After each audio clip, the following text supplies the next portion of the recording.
right up the middle. I think we'll be in really good shape. This should be a real good game for Newton County.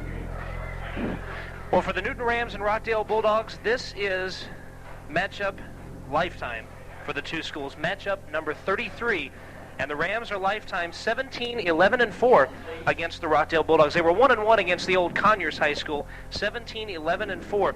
This, Paul, is the first time since 1983 that Newton and Rockdale have met in a non-sub-region fashion. They didn't play from 84 to 87. Since 1988, these two teams have been in the same sub-region. Now, it may have a little less meaning as far as the sub-region is concerned, but I think, as you can yourself attest to, this game has plenty of meaning. Oh, it's got plenty of meaning. You know, it's meant a lot more in the past, like you said, being a region game. And but you know, tonight's game, even though Rockdale is in a smaller classification than Newton County is, you still throw all that out the window. This is for pride. You know, Newton athletes go to Rockdale or Conyers to go see the movies, and this is just bragging rights. And a lot of our friends have been playing recreation ball against each other for a long time, so this is bragging rights, and it's going to be a big rivalry. A few quick stats, Paul, before we go to break, some stuff you might want to hear about. First of all, last year, the Newton Rams beating Rockdale 35-14. The Rams had 386 total yards, an average of almost 10 yards a play. Price had 26 carries, 274 yards, and 4 touchdowns. We also saw in that game the first varsity run for positive yardage for a young freshman named Kerry Gilstrap, and it's his responsibility to lead the Rams tonight. Well, we're going to hear his name a lot tonight. He's just a sophomore. He got a chance to get in the game last year because Newton was up so high. He was a second string, or actually third string quarterback last year, and got a little bit of playing time. But this year he is in control, and boy, did he show how much he can be in control late in the fourth quarter last week against Central Macon. He's only a sophomore, but this kid's got a very cool head on his shoulder. Real little bitty lanky kid, but I tell you what, he's got a lot of heart, a lot of determination, and he's going to be somebody we're going to be talking about in Newton County for a long time. When we come back at Homer Sharp Stadium, we will give you the starting lineups, and then, yes, exciting Newton Ram football action. The Rams and Rockdale Bulldogs. Coming up after this, you are listening to exciting Ram football, live on WGFS AM 1430. Your place for everything you need to work outdoors is Mayfield Ace Hardware on the Square in Covington. September's best buys of the month, including Ace 5-star semi-gloss latex enamel, $9.97 a gallon. A Black & Decker 7 1/4-inch Piranha saw blade, $4.97. GE halogen floodlights or spotlights, $3.99 each, and an Ace 500-watt halogen work light for only $8.88. September's best buys of the month going on now at Mayfield Ace Hardware on the Square in Covington. If you're age 60 or better, Newton Federal has created benefits especially for you. Our Now Interest checking account pays current market interest on your entire checking balance, not just part of it, if you maintain a $100 balance. And we offer it to our 60-plus customers with no minimum balance requirements and no monthly maintenance fees. Talk with us today at Newton Federal Savings and Loan, FDIC insured. After all, you deserve the best. If you bury your nose in a cloud of sawdust and you breathe deep, you're going to get choked up. That is, unless you're the new Husqvarna 36 chainsaw with air injection, now available at Coast to Coast Home and Auto. Husqvarna's air injection saws run up to 20 times cleaner than other saws. So save yourself money on filters and on a great versatile saw by checking out this new Husky today at Coast to Coast Home and Auto on Monticello Street in downtown Covington. And keep your nose clean. At Coast to Coast Home and Auto, we believe when you buy a new lawnmower, it should come with no strings attached, which is why we are proud to offer a complete line of Toro Super Recycler mowers. If anything goes wrong with a Toro Super Recycler mower within 5 years of normal use, Toro will fix it free. That even includes failure due to normal wear and tear. No other manufacturer makes that claim. Come see us today at Coast to Coast Home and Auto on Monticello Street in downtown Covington for warranty details. We sell the best mowers with the best warranty and no strings attached.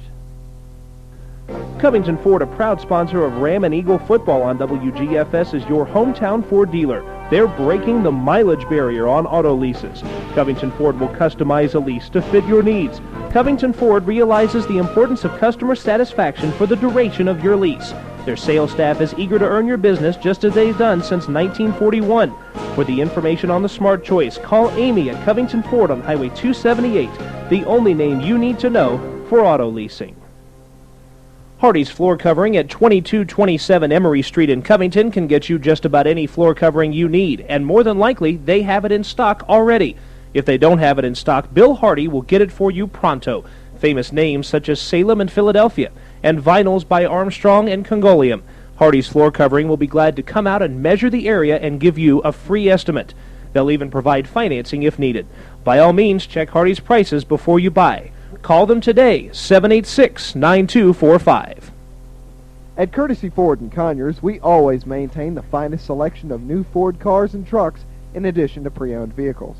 At Courtesy Ford, getting the best price is never a problem because we make shopping for a vehicle a pleasure instead of a chore. So when shopping for your next vehicle, stop by Courtesy Ford. We're easy to find and hard to beat. Located off I-20 East on exit 41 in Conyers. At Courtesy Ford, all we need is you. That's Courtesy Ford, 922-2700. And welcome back to Homer Sharp Stadium, where in just a few minutes we'll see if the Newton Rams can move to 2-0 against the Rockdale Bulldogs. Of course, as you know, it would be the second straight year the Rams could do that. They started 2-0 last year. In fact, they started 4-0 last year before going down to the Winder Barrow Bulldogs. But of course, we'll concentrate on these Bulldogs, the Bulldogs of Rockdale High School. Your starting lineups for tonight for the Newton offense, it runs like this across the offensive front. Your quick tackle is Nikita Webb, and your quick guard, Habeas White. That's the left side of your line. Josh Gill is the center. Greg Benson and Brian Edwards on the right side. Roderick Henderson, your tight end. Sonny Kaysen, one receiver, and Lumbricus Bree Johnson, the other receiver. That's right, we got to call him Bree. Forgot about that. Oh, he's actually changed it again on us, Kevin. It's Breek with a K. Breek with a K, okay. So just he's not going to have one of these every week, is he? No, he really appreciated us changing his name last week to Bree, but he corrected me and said it's Breek. Breek with a K, so it's B-R-E-E-K, is right, that? Okay. I guess so. Kerry Gilstrap is your quarterback. He's a sophomore. In the backfield, two seniors, Jonathan Price and Katori Maddox, and the Ram defense with Paul Dailey. Well, the defense lines up. They run a 4-4 defense, anchored by the defensive end, Greg Benson, senior. Brian Edwards, a junior, at defensive tackle. The other defensive tackle is Habeas White. The defensive end, Nikita Webb. And you're probably saying, well, we just heard their name on offense. Well, you did. They're also playing defense. Outside linebackers, number 34, Roderick Henderson. Inside linebacker, Josh Millwood, a senior. The other inside linebacker will be number 44, Joseph Cox, which is a junior. The other outside linebacker will be number 20, the player of the week last week who made a great play, Katori Maddox, to turn that game around down to Central Macon. The cornerback, Sonny Kaysen, a senior, which will be substitute with Rodney Smith a lot. The safety, number 3, Gary Brown, one of the best athletes out there on the field. And last but not least, number 6, the cornerback, Breek Johnson. So the players that we announced on defense are basically the same players on offense. And if that seems a little odd, there are quite a few teams that have been doing that recently. Now, for the Rockdale Bulldogs and their offense, a pro set offense, 2 wide receivers, 2 running backs. Chris Meadows, one of the wide receivers, and that name should sound pretty familiar. He's been the quarterback for Rockdale the last few years, but they've moved him to the wideout position here. Myron Terry is the other wideout. And along the offensive front, it's Keith Johnson at 1 tackle and Jeff Singleton as 1 guard. Tim Boyd is the center. Chris Kitchens and Ray Bruce are the other guard and tackle, respectively. Reno Moore is your tight end. Barrett Tatum is, we think, the quarterback for the Bulldogs tonight. Matt Fligg told us before the game, by the way, Matt Fligg is the head coach for Rockdale, said that his quarterbacks were banged up after the Heritage game, and so we may not see Barrett Tatum start tonight. We will soon know that. His tailback is Poochie Fears, and the fullback is Brandon Evans. And Paul brings you the Rockdale defense. All right, before we go to the defense, Kevin, there's a couple of people that are really going to stand out right there. Number 75, the offensive guard, Jeff Singleton, is a huge kid, about 275, 280 pounds, that can really move. The quarterback, Tatum, he'll be in there, I guarantee you. He was really good last week against Heritage. He likes to scramble. He loves to roll out. And also Poochie Fears. He's used to be a student in Newton County, but transferred up to Rockdale several years ago. So he has a lot of rivalries here, dressed in the blue uniforms tonight. But on the Rockdale defense, defensive end would be Butch Kelly. Again, defensive tackle would be Jeff Singleton, also going both ways. Defensive tackle, Gion Smith. Gion Smith, okay. Defensive end, Scott Lanier. Outside linebacker, Josh Jones. Inside linebacker, Liam Garrity. Also the other inside linebacker, Marcus Barnes. Outside linebacker, Brian Kinney. Cornerback, Trent Ville. The other cornerback, Chris Meadows. Good athlete. Like I said, quarterback last year and starting at safety, Stephen Boyd. Yeah, there are not very many difficult names on this Rockdale team like we had last week at Central Macon.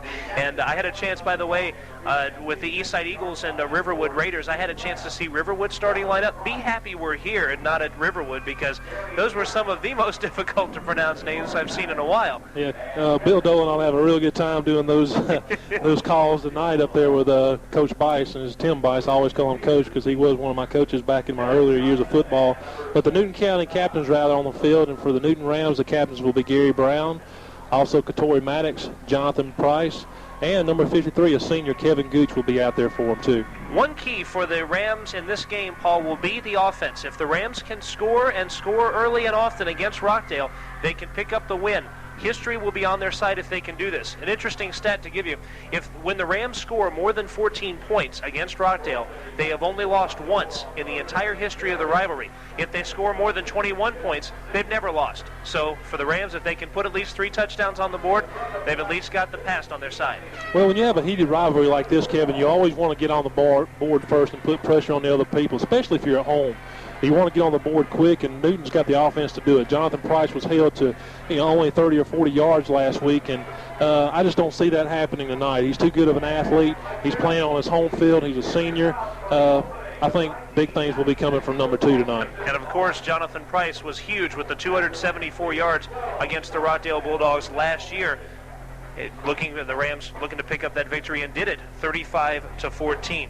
Well, we're going to be getting underway in just a minute. We'll go back to the studios for this break, and when we come back, one of the most heated rivalries in this area, Newton Rams, Rockdale Bulldogs, live on Covington's radio station, WGFS.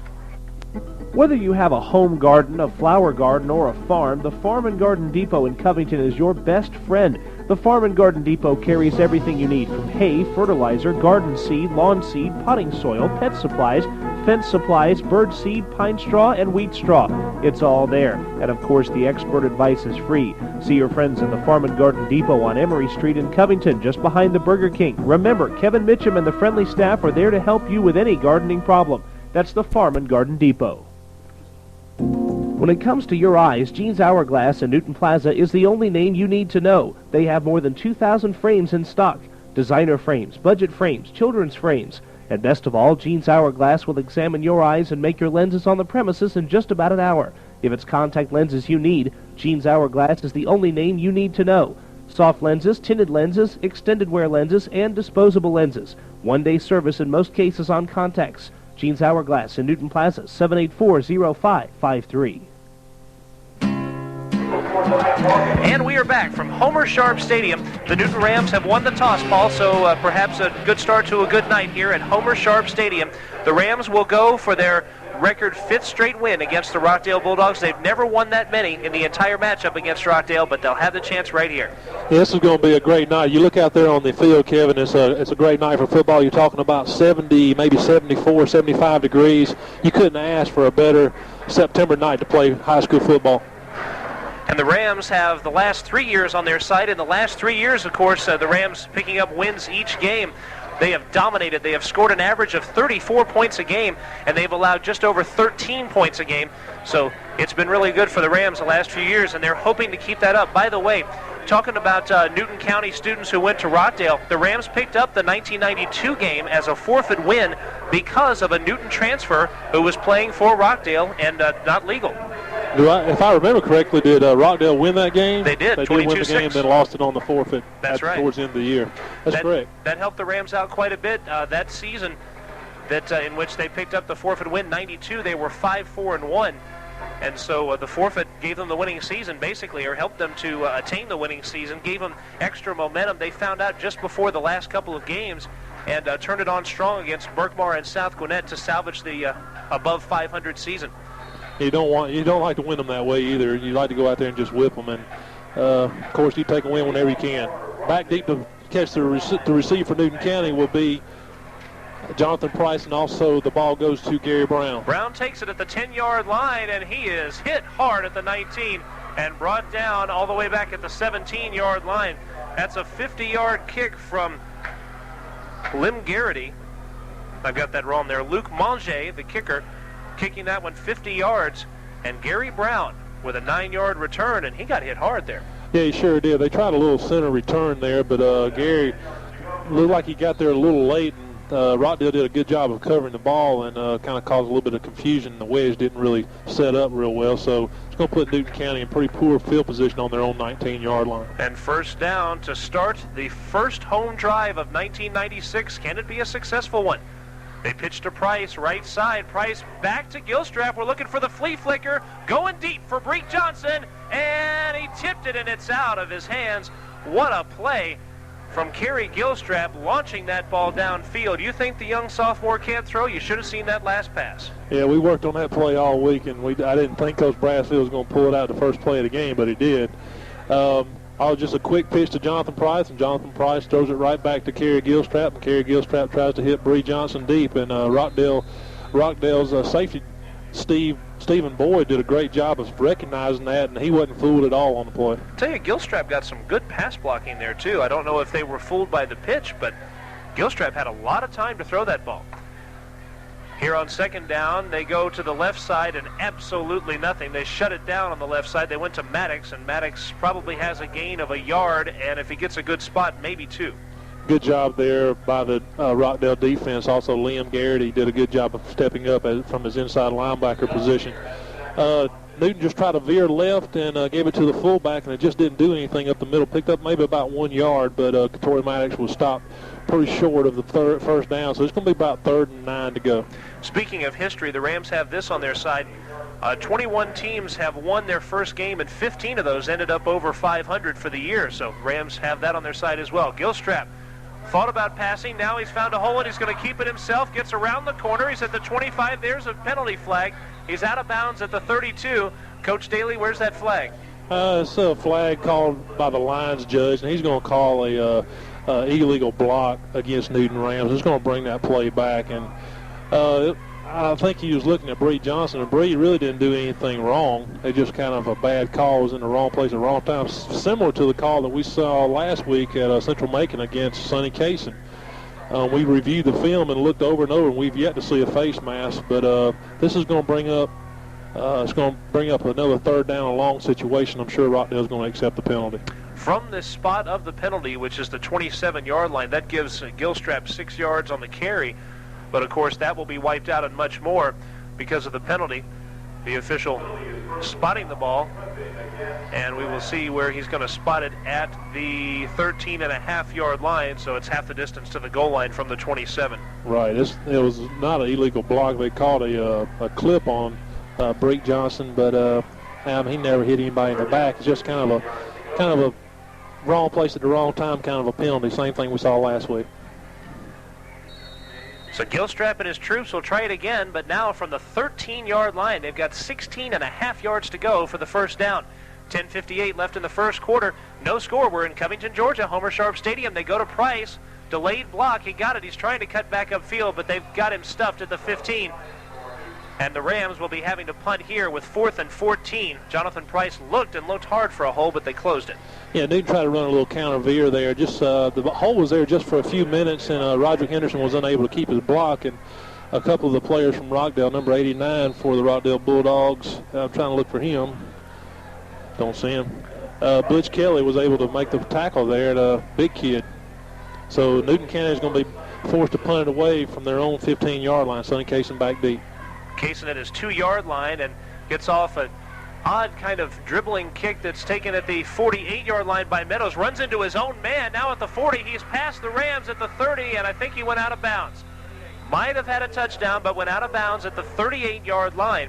Chris Meadows taking it, and you mentioned a good athlete, Chris Meadows, the punt returner here for Rockdale, in addition to many other things. Yeah, I'm real surprised they moved Chris Meadows from quarterback, being such a great athlete, so that just goes... Is in AAA, by the way, for this year. The give to Fears left side and closed up. Benson in there with the hit and several others, as the Nikita Webb was one of the men who hit him at the 33-yard line, so Poochie Fears not much of a gain. Good job there by Nikita Webb to turn that play back on the inside, and also he was in containment, then just turned the play back inside and also made a tackle, something he did not do on the previous play, which will allow them to pick up about 7 yards on the previous play, but a very minimal gain there. Great job by Nikita Webb. 3rd down and 4.5 or 5 yards to go here. So Barrett Tatum, the man who moved Chris Meadows to a wideout this year, pitches to Fears on this side. Fears has the first down. Gary Brown grabs him by the legs and has him at the 27-yard line. But Poochie Fears getting those legs in motion and getting some big yardage. He's a good athlete.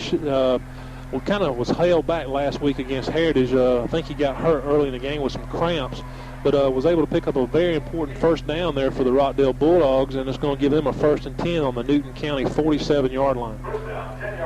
Good to know that some traditions here at Homer Sharp Stadium continue, and we have back for another year. Reg Griffin, as our public address announcer, has done a fine job for as long as many of us here can remember. Tatum over center, and he is going this time to his fullback, and at the 25, he is brought down after a minimal gain. Almost saw a flag here on Breek Johnson.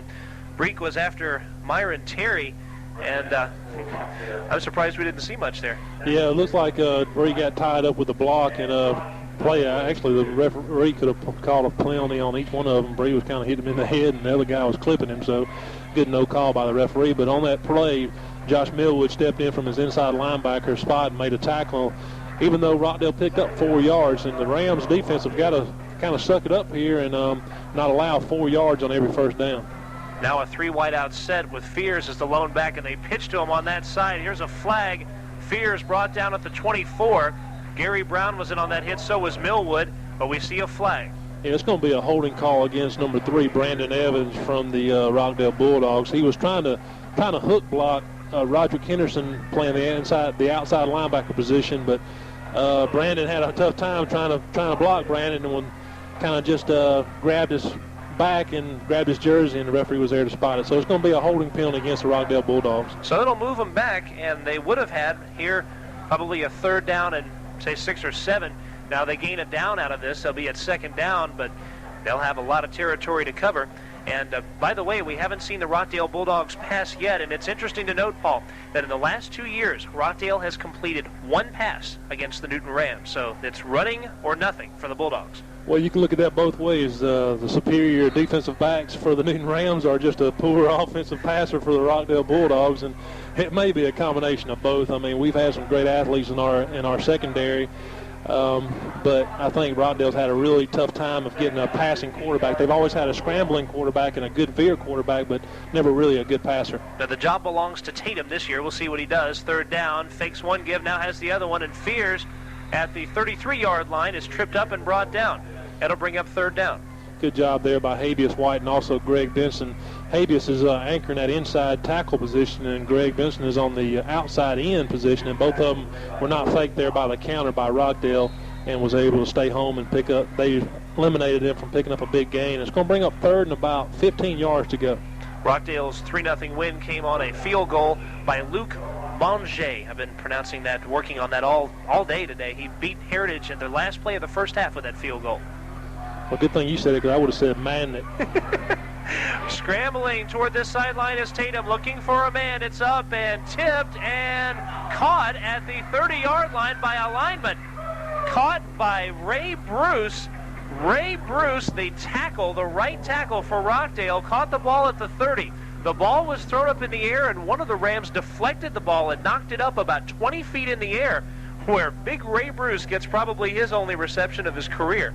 Well, not only did Bree Johnson, is he going to be called for defensive interference, he also knocked the ball up in the air. And like you said, Ray Bruce came down with it. And picture this, people, a junior, 5'10", 280 pounds, coming down with the ball and rolling, I mean physically rolling down the field. But I'm not sure that was going to go in the book as a reception. We're going to see what the Rockdale Bulldogs going to do with a penalty. I'm sure they're going to have to take it. It's too bad for Bruce. It could have been his only reception of his career, and you would know the steps that he was taking by the divots in the field after he caught that football. We'll check and see where the penalty lies. The officials talking it over with Chris Meadows, the Rockdale captain. Well, I'm sure tomorrow when he tells all his friends about catching that ball, is probably a 40-yard pass play to him. Of course, we have it live here on the radio, but I tell you what, anytime a lineman, and I'm speaking from experience, anytime a lineman can get his hands on the ball, it's a big deal in their eyes anyway. Might not look good on film, it might not look good in the paper, but it's a pleasure to catch the ball and be in the limelight, because all those running backs and quarterbacks always get it. Well, the penalty goes from the 30-yard line down to the 15-yard line, a 15-yard penalty against Breek Johnson and the Newton Rams. We have 6:44 left in your first quarter of action. No score from Homer Sharp Stadium. That penalty, Kevin, is going to bring up a first down for the Rockdale Bulldogs. It's going to be 1st and 10 from the 15-yard line. So you're talking about a penalty that's just going to break your back. This is one that could actually break Newton County's back here early in the first quarter. And it's just there's really no sense in that kind of a penalty. When you think about it, you have the quarterback scrambling, probably wasn't going to make a good throw, and you have just a bad defensive play by one of the secondary men. And it's just something that could be avoided if they just use their heads. And we see the official pitching the ball from the 15 back to the 17-yard line. And that's apparently where the ball is going to lie, at the 17. They're going to need to move that first down marker, which is currently sitting at the 15-yard line. Yeah, they're going to have to move the whole change. I think they just lined up the ball wrong when they went half the distance to the goal line. So it's going to be 1st and 10 for the Rockdale Bulldogs on the Newton County 17. So already 30 penalty yards against the Rams, and guess what? Here comes some yellow hankies. There's another penalty. This is what I call a bonehead penalty, especially when it comes from a defensive tackle right there on top of the ball. But they're going to call the interior defensive line for all sides against the Rams. So 5 more yards, and now we're down to the 12-yard line. So basically, Rockdale in this drive hasn't had to gain much on their own. They've been given most of it by the Newton Rams. As a matter of fact, on the ground, Rockdale has gained 16 yards, and the Rams have given them 21 in penalty yards. That like I said there, Kevin, that'll really hurt you. But I think Newton County, with their backs to the wall here, they should do pretty good. Now it's Tatum, and see how that defense does in the red zone. They were effective last week.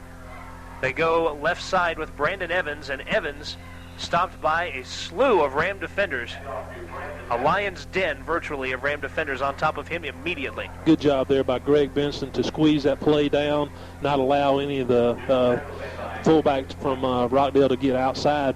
But also Josh Midwoods did a good job, and Joseph Cox from his inside linebacker position was able to step up there and close those holes. And it's going to bring up a 2nd and about 2 yards to go. They're inside the 10 now. The Bulldogs are at the Rams' 9-yard line. Scored 14 points last year. Here they go to Evans. Evans stuck immediately. Brian Edwards catching him from behind. He did gain a few yards, but Edwards heads up to see that handoff.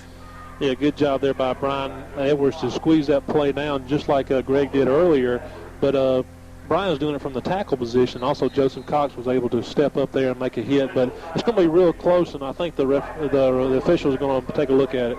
While they do, we're going to take a quick break. This is Newton Ram football right here on WGFS AM 1430. Back after this 30-second break. Buying tires, not very easy, is it? You need an expert. Better yet, several experts, like the tire pros at Statham Tire Company, Covington, Conyers, and Norcross. Statham Tire Company sells Cooper tires because Cooper combines quality with economy. You always get the most for your money at Statham Tire Company, where they feature straight tire talk, quality Cooper tires, and reasonable prices. Make your tire buying easy. See the pros today at Statham Tire Company, Covington, Conyers, and Norcross for your Cooper tires. Back live here at Homer Sharp Stadium with 5:41 remaining in the first quarter.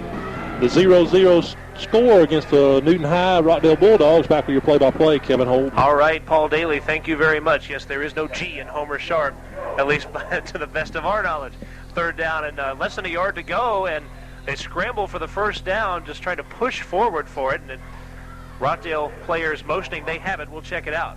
If they got it, they didn't get it by very much, and we're going to see what the officials are going to agree to do here.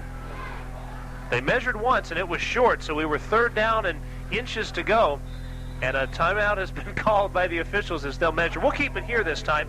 No score. We've got 5:18 remaining in quarter number 1 from Homer Sharp Stadium. As you know, the Rams at Homer Sharp were pretty tough the last couple of years. You can think back, Paul, as since this is your last time up here in the broadcast booth, some of the great home memories you've had here at Homer Sharp Stadium.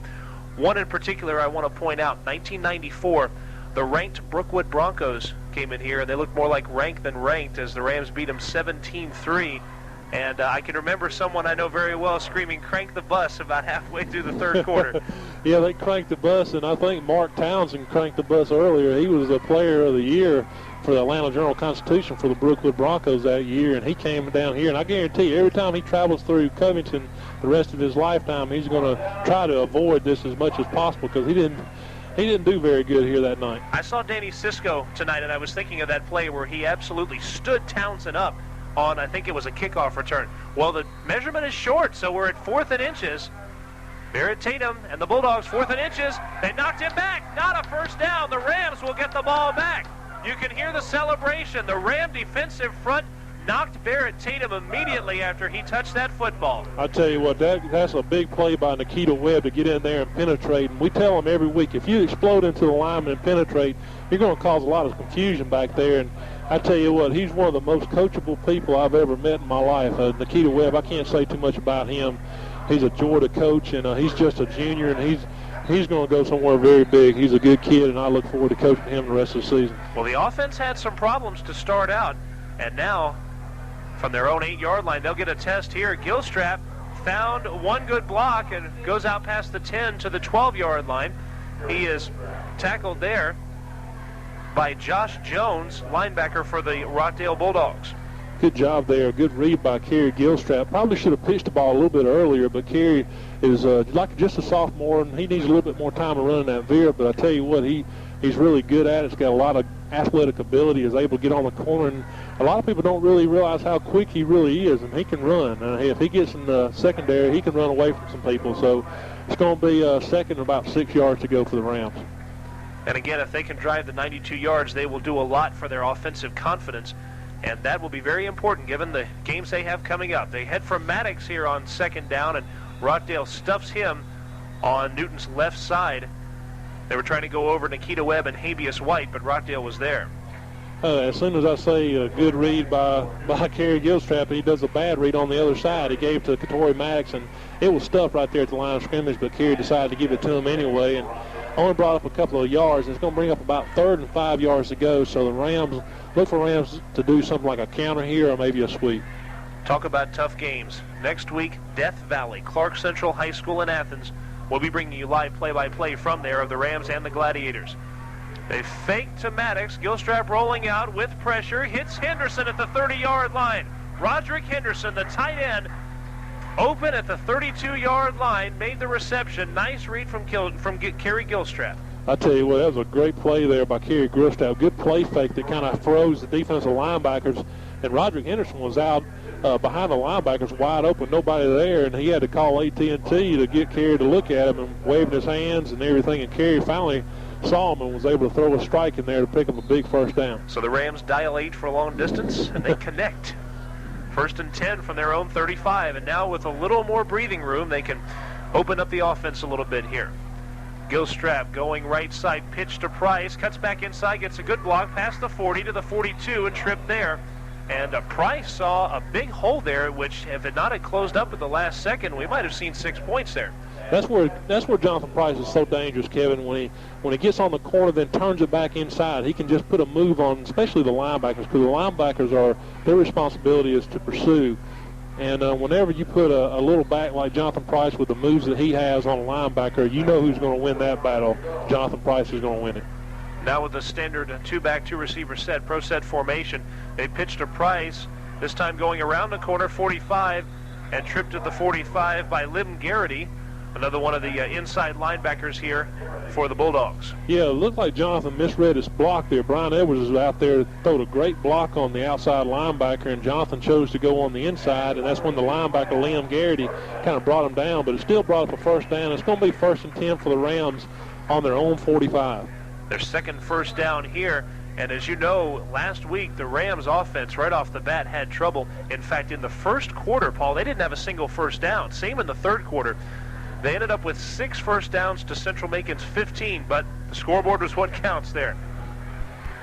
First down from the 45. Gilstrap over Josh Gill, gives him the ball. Gilstrap going back, thinking about Price, but it's Gary Brown. It's tipped and incomplete. A couple of people maybe looking for the defensive interference against Garrity, but no flag thrown. that's one of the things that Cary has a bad habit of doing. Every time Gary Brown gets in there at wide receiver, which is not very often, that's exactly who Cary Gilstrap's going to throw to is number 3, because Gary Brown's a big man, a big play kind of a player. But Jonathan Price went out in the flats there and was wide open, nobody around him, and Cary never looked at him. But that's something that he'll look on the film on Monday, and he'll realize what he did, and that's something he'll pick up next week against Clark Central. Brown and Kaysen splitting to opposite sides. Kaysen nearest us here in the press box. Delayed give to Price. Price to the 50, the 45, and there's a first down for the Newton Rams. Jonathan Price, he may be a little guy, but he's grown some since last year, and I know these Bulldogs remember him. Oh, I'm telling you what, Jonathan's a little guy, but he's thick. I mean, he's really thick. His calf muscles just bulge out of his socks, and as far as he's one of the strongest players on the team. Him and Greg Benson fight tooth and nail for who's the strongest player on the team, and I think Greg won it this year, but Jonathan was right behind him. Not bad from a man of his size. He is definitely not the biggest man out there, but one of the strongest. First down from Rockdale's 44. Gilstrap looking for the pass and getting open, and just incomplete. Sonny Kaysen had the ball right there and basically just fell out of the hand. Sonny Kaysen had the chance. I'll tell you what, that was a great route by Sonny Kaysen, but he just didn't finish it as far as bringing the ball in. Great play, great pass there by Cary Gilstrap, just a fade pass. He put a lot of touch on that ball, and it was right there in Sonny's hands, and it just kind of went in and out. And looks like Sonny's going to have a little bit of a conversation with the coach, and I'm sure it's not going to be very fun. Gilstrap kept his feet in motion the entire time when he was looking for that receiver. As soon as he got the ball, those feet were very quickly in motion as he was looking for Kaysen. That's right. He's got a lot of good things that are going to happen in the next couple of years with him. Gilstrap goes to Price. They go for the reverse to the 40, to the 35, to the 30. He is still up, 25, and now he's down at the 23-yard line. Catching him from behind, Stephen Boyd, the junior. Jonathan Price with the reverse, and he sees it, has vision of the field, and another first down, and a great sustained drive from this Ram offense, establishing themselves early. Yeah, they need to do that here in the first quarter because they were shut down for 4 quarters last week. But great downfield blocking there by Habeas White and also Greg Benson. They were leading the blocks down there on that counter trap, and Jonathan did a good job of reading it. Now at Rockdale's 24-yard line. We go to Price again, left side to the 20, to the 15, and he's brought down. And right now, some big holes being opened up. The Rams are able to blow the Bulldogs off the ball and open up those holes in the middle for Price. When you're talking about the offensive line for the Rams, you're talking the smallest guy up there is Josh Gill, and he probably weighs 215 pounds. The other 4 are way over 250. So, you got some meat up there, and I don't think the Bulldogs have a couple people down there that's pretty big, but nothing the size of the Rams. Well, the Rockdale Bulldogs have called a timeout as they are being run on right now by the Newton Rams with it first down at the Rockdale 15-yard line. This is a 77-yard drive, and by the time it's done, it may be a 92-yard drive for a touchdown. And you've got to know that the folks on the Ram offensive side, Joe Brassfield and his offensive coordinator and offensive staff, have got to be very happy with this because this 92 yards will almost match their total offensive yardage output from last week. Well, that drive does 2 things. Not only what you just said, Kevin, but also you remember what happened before the drive started. The defense stopped Rockdale from scoring, and that does 2 things. It builds confidence in the defense. The second thing it does, it kind of discourages the Rockdale offense because they had 2 downs to make maybe 6 inches, and they didn't do it on 2 downs. So it's kind of a great thing for Newton County, Newton Rams, but the Rockdale Bulldogs, we'll see how they respond to this deficit. Second down, with 1 yard to go. He is out of bounds, and Rockdale has recovered a fumble. Jonathan Price fumbling near the goal line. Looked like someone caught him from behind. He fumbles, and that's got to be a heartbreaker. Yeah, that is a heartbreaker, but we didn't have a fumble at all last week from Jonathan Price, and like I said, somebody grabbed his shirt and just kind of jerked him around, and he just lost the ball. There's no excuses there, and he'll be the first one to tell you that.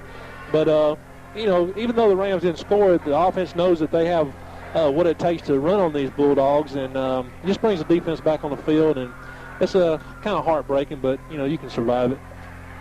For the Rockdale Bulldogs, they haven't exactly run over the Ram defense. So far in this game, they have run 10 plays from scrimmage for a total of 20 yards.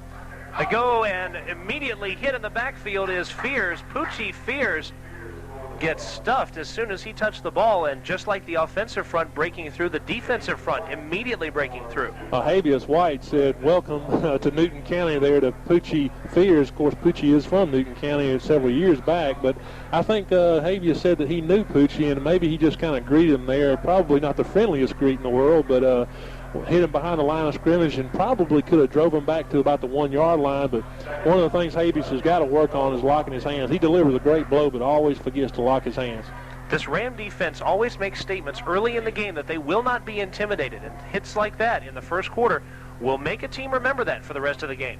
They go to Fears, and he is stuffed again. Greg Benson, defensive end, got around his block, and Poochie Fears was dead to rights at the 2 yard line. Yeah, I'm up here talking to Al Stitcher. I've got a lot of pride in those four front up there. Those are the ones I deal with all week, and those guys are doing a great job down there of penetrating. And Greg Benson always lines up on the tight end side, and he's doing a great job of exploding and squeezing.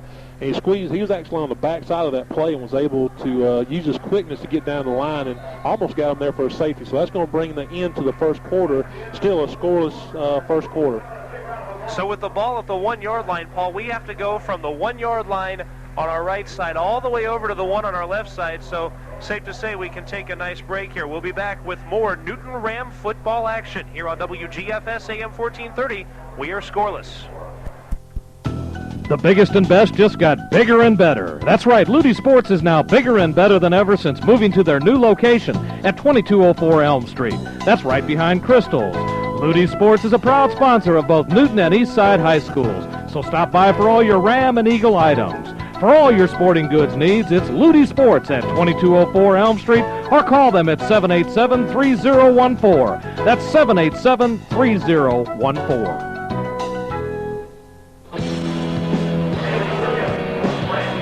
It's Friday night, and we're playing football here at Homer Sharp Stadium. And back with your play-by-play in the rest of the second quarter, Kevin Holt. Paul Dailey, the last 4 plays, the Rockdale Bulldogs haven't had positive yardage yet. They were held, as you know, on the 3rd and inches and 4th and inches at Newton's 8. Now from Rockdale's 5, they've been pushed backwards 4 yards in 2 plays. Now at their own 1 yard line, they are in deep trouble. And that Ram defensive front, you know, will be going after them for one more negative yardage play. It would be, of course, a couple of points for the Rams. Well, yeah, when you're in Rockdale shoes, you're not really worried about a first down here. You're just trying to get a couple of yards so you'll have a little bit of room for your punter to punt. But like I said, the defensive front for the Newton Rams, Greg Benson, Brian Edwards, Habeas White, and Nikita Webb are doing a good job of penetrating. The offensive line is having a tough time picking it up. One of the reasons why is Rockdale is a little smaller, plus they're a little bit slower. And I guess I can say that with a little bit of pride since those guys are the ones I coach. But they're doing a good job here early in the first half of doing exactly what they're taught to do, explode and penetrate. One good thing for the Rams is if Bulldogs try to run away from Greg Benson, there's always Nikita Webb at that other end position. He is tough. And I think we're going to have an offsides penalty here against the Rams. Jumping offsides was Habeas White, and that'll probably be a 5-yard penalty against the Rams, and I think the hopes of the safety are gone. Yeah, Habeas is working real hard on the Bonehead Award this week of jumping off sides. Especially, he's right over the ball, too. But Habeas be the first one to hit himself upside the head with a 2x4 saying, good God, I don't know why I did that. But he's just real anxious, and that's how he gets all of his penetrations. I mean, he's always wanting to get off the ball really quickly to beat the offensive lineman, but just kind of jumped a little too quick on that play. Well, the bad news is the Rams' chances of a safety are much diminished here. The good news is it is still 3rd down and 9 yards to go for the Bulldogs. We've just begun the second quarter with no score from Homer Sharp Stadium. Literally, there's no time off the clock. Still 12 minutes left in quarter number 2. Tatum takes the ball, flips to Fears on the right side, and he is caught at the 5-yard line. All over him at the 5 and bringing him down, Edwards and Habeas White, the folks in the middle of that defensive front. Good job there by Habeas White, and also Nikita Webb and Brian Edwards, and also some of the outside linebackers to squeeze that play down and only allow a yard pickup. And it's going to bring up 4th and long. And the Rockdale Bulldogs, number 19, Brandon Lunsford, will be in to punt. Don't even like Brandon's got any shoulder pads on. So the snap goes his way. He gets it off a high kick that bounces and takes a neutral roll at the 35. Rams will let that one go. Rockdale will touch it down at the 38-yard line.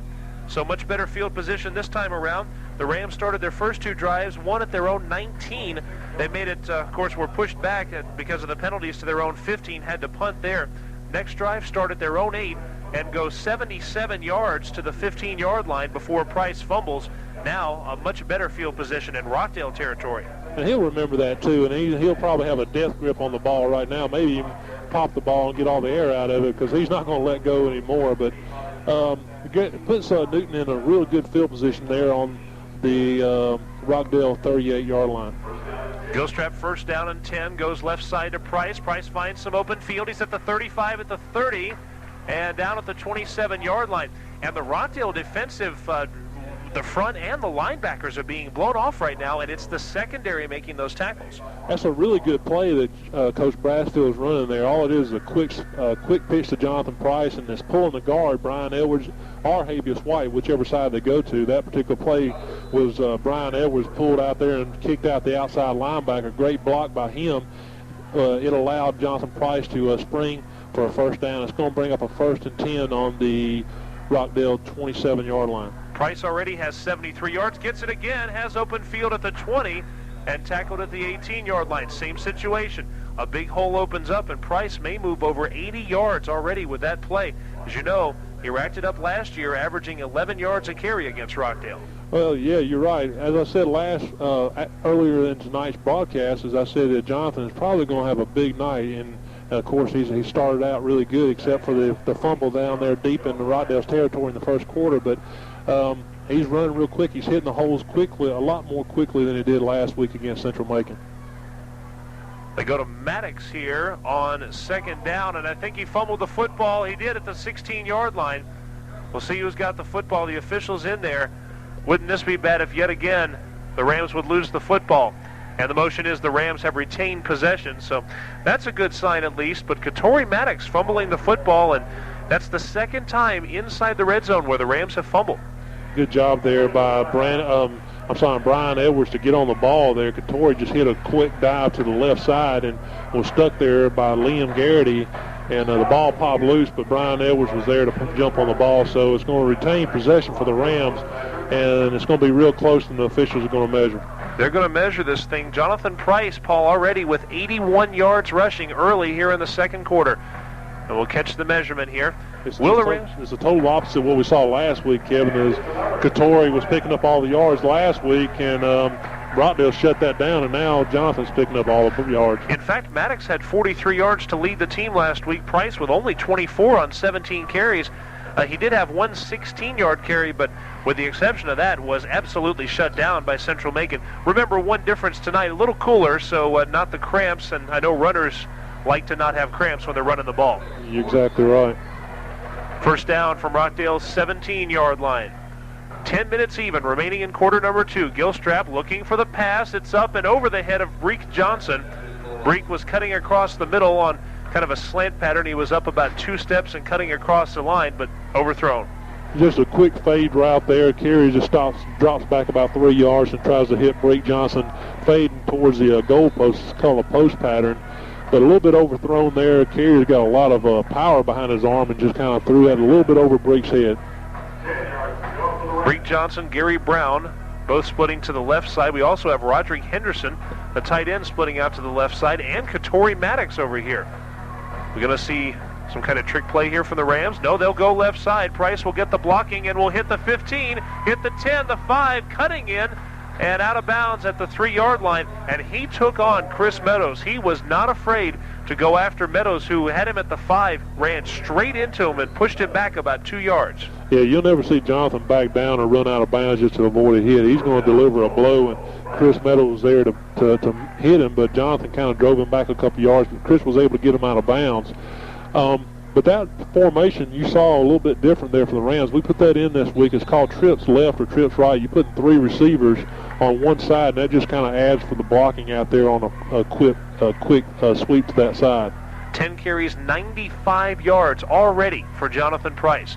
And they go to him here, and he pushes in, pushing, but short of the goal line, and they're going to spot it, and it looks like the 1.5 or 2 yard line. We've got 9:40 left here now in the second quarter, and still no score, but the Rams are really threatening. Yeah, they're threatening, and again, this is their second threat of the evening. The first threat was negated by a fumble by Jonathan Price, but the ball is sitting on about the 1.5-yard line, and actually the 2-yard line, and the Rams have gone to their goal line offense. Got a 2 tight end set in there, and they'll go to Price again, and he's pushing ever so hard forward, and I don't think he got it here, and he's down to the 1-yard line this time, so he's gaining steadily and kind of going over folks, but Price is strong enough to push back a few defenders as well. Well, a lot of people in the stands are wanting to go outside or with Jonathan Price, but that's something. This is really a setup play. When you go right behind the meat of your offense, the offensive line, like you said, they're weighing about 265 pounds. You got to go behind them, but a look for the Rams maybe go one more time up the middle. They may also go in their corner. We'll see what they do. Bunch it in even tighter. They pitched to Price, and Price juggled the ball for a second, but maintained possession, and he's down just short of the goal line, and I'm talking inches this time as they spot the football on probably the 6-inch line.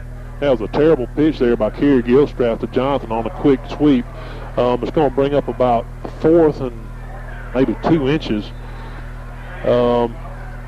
But I think Coach Brassfield is just going to stay with his offense right here.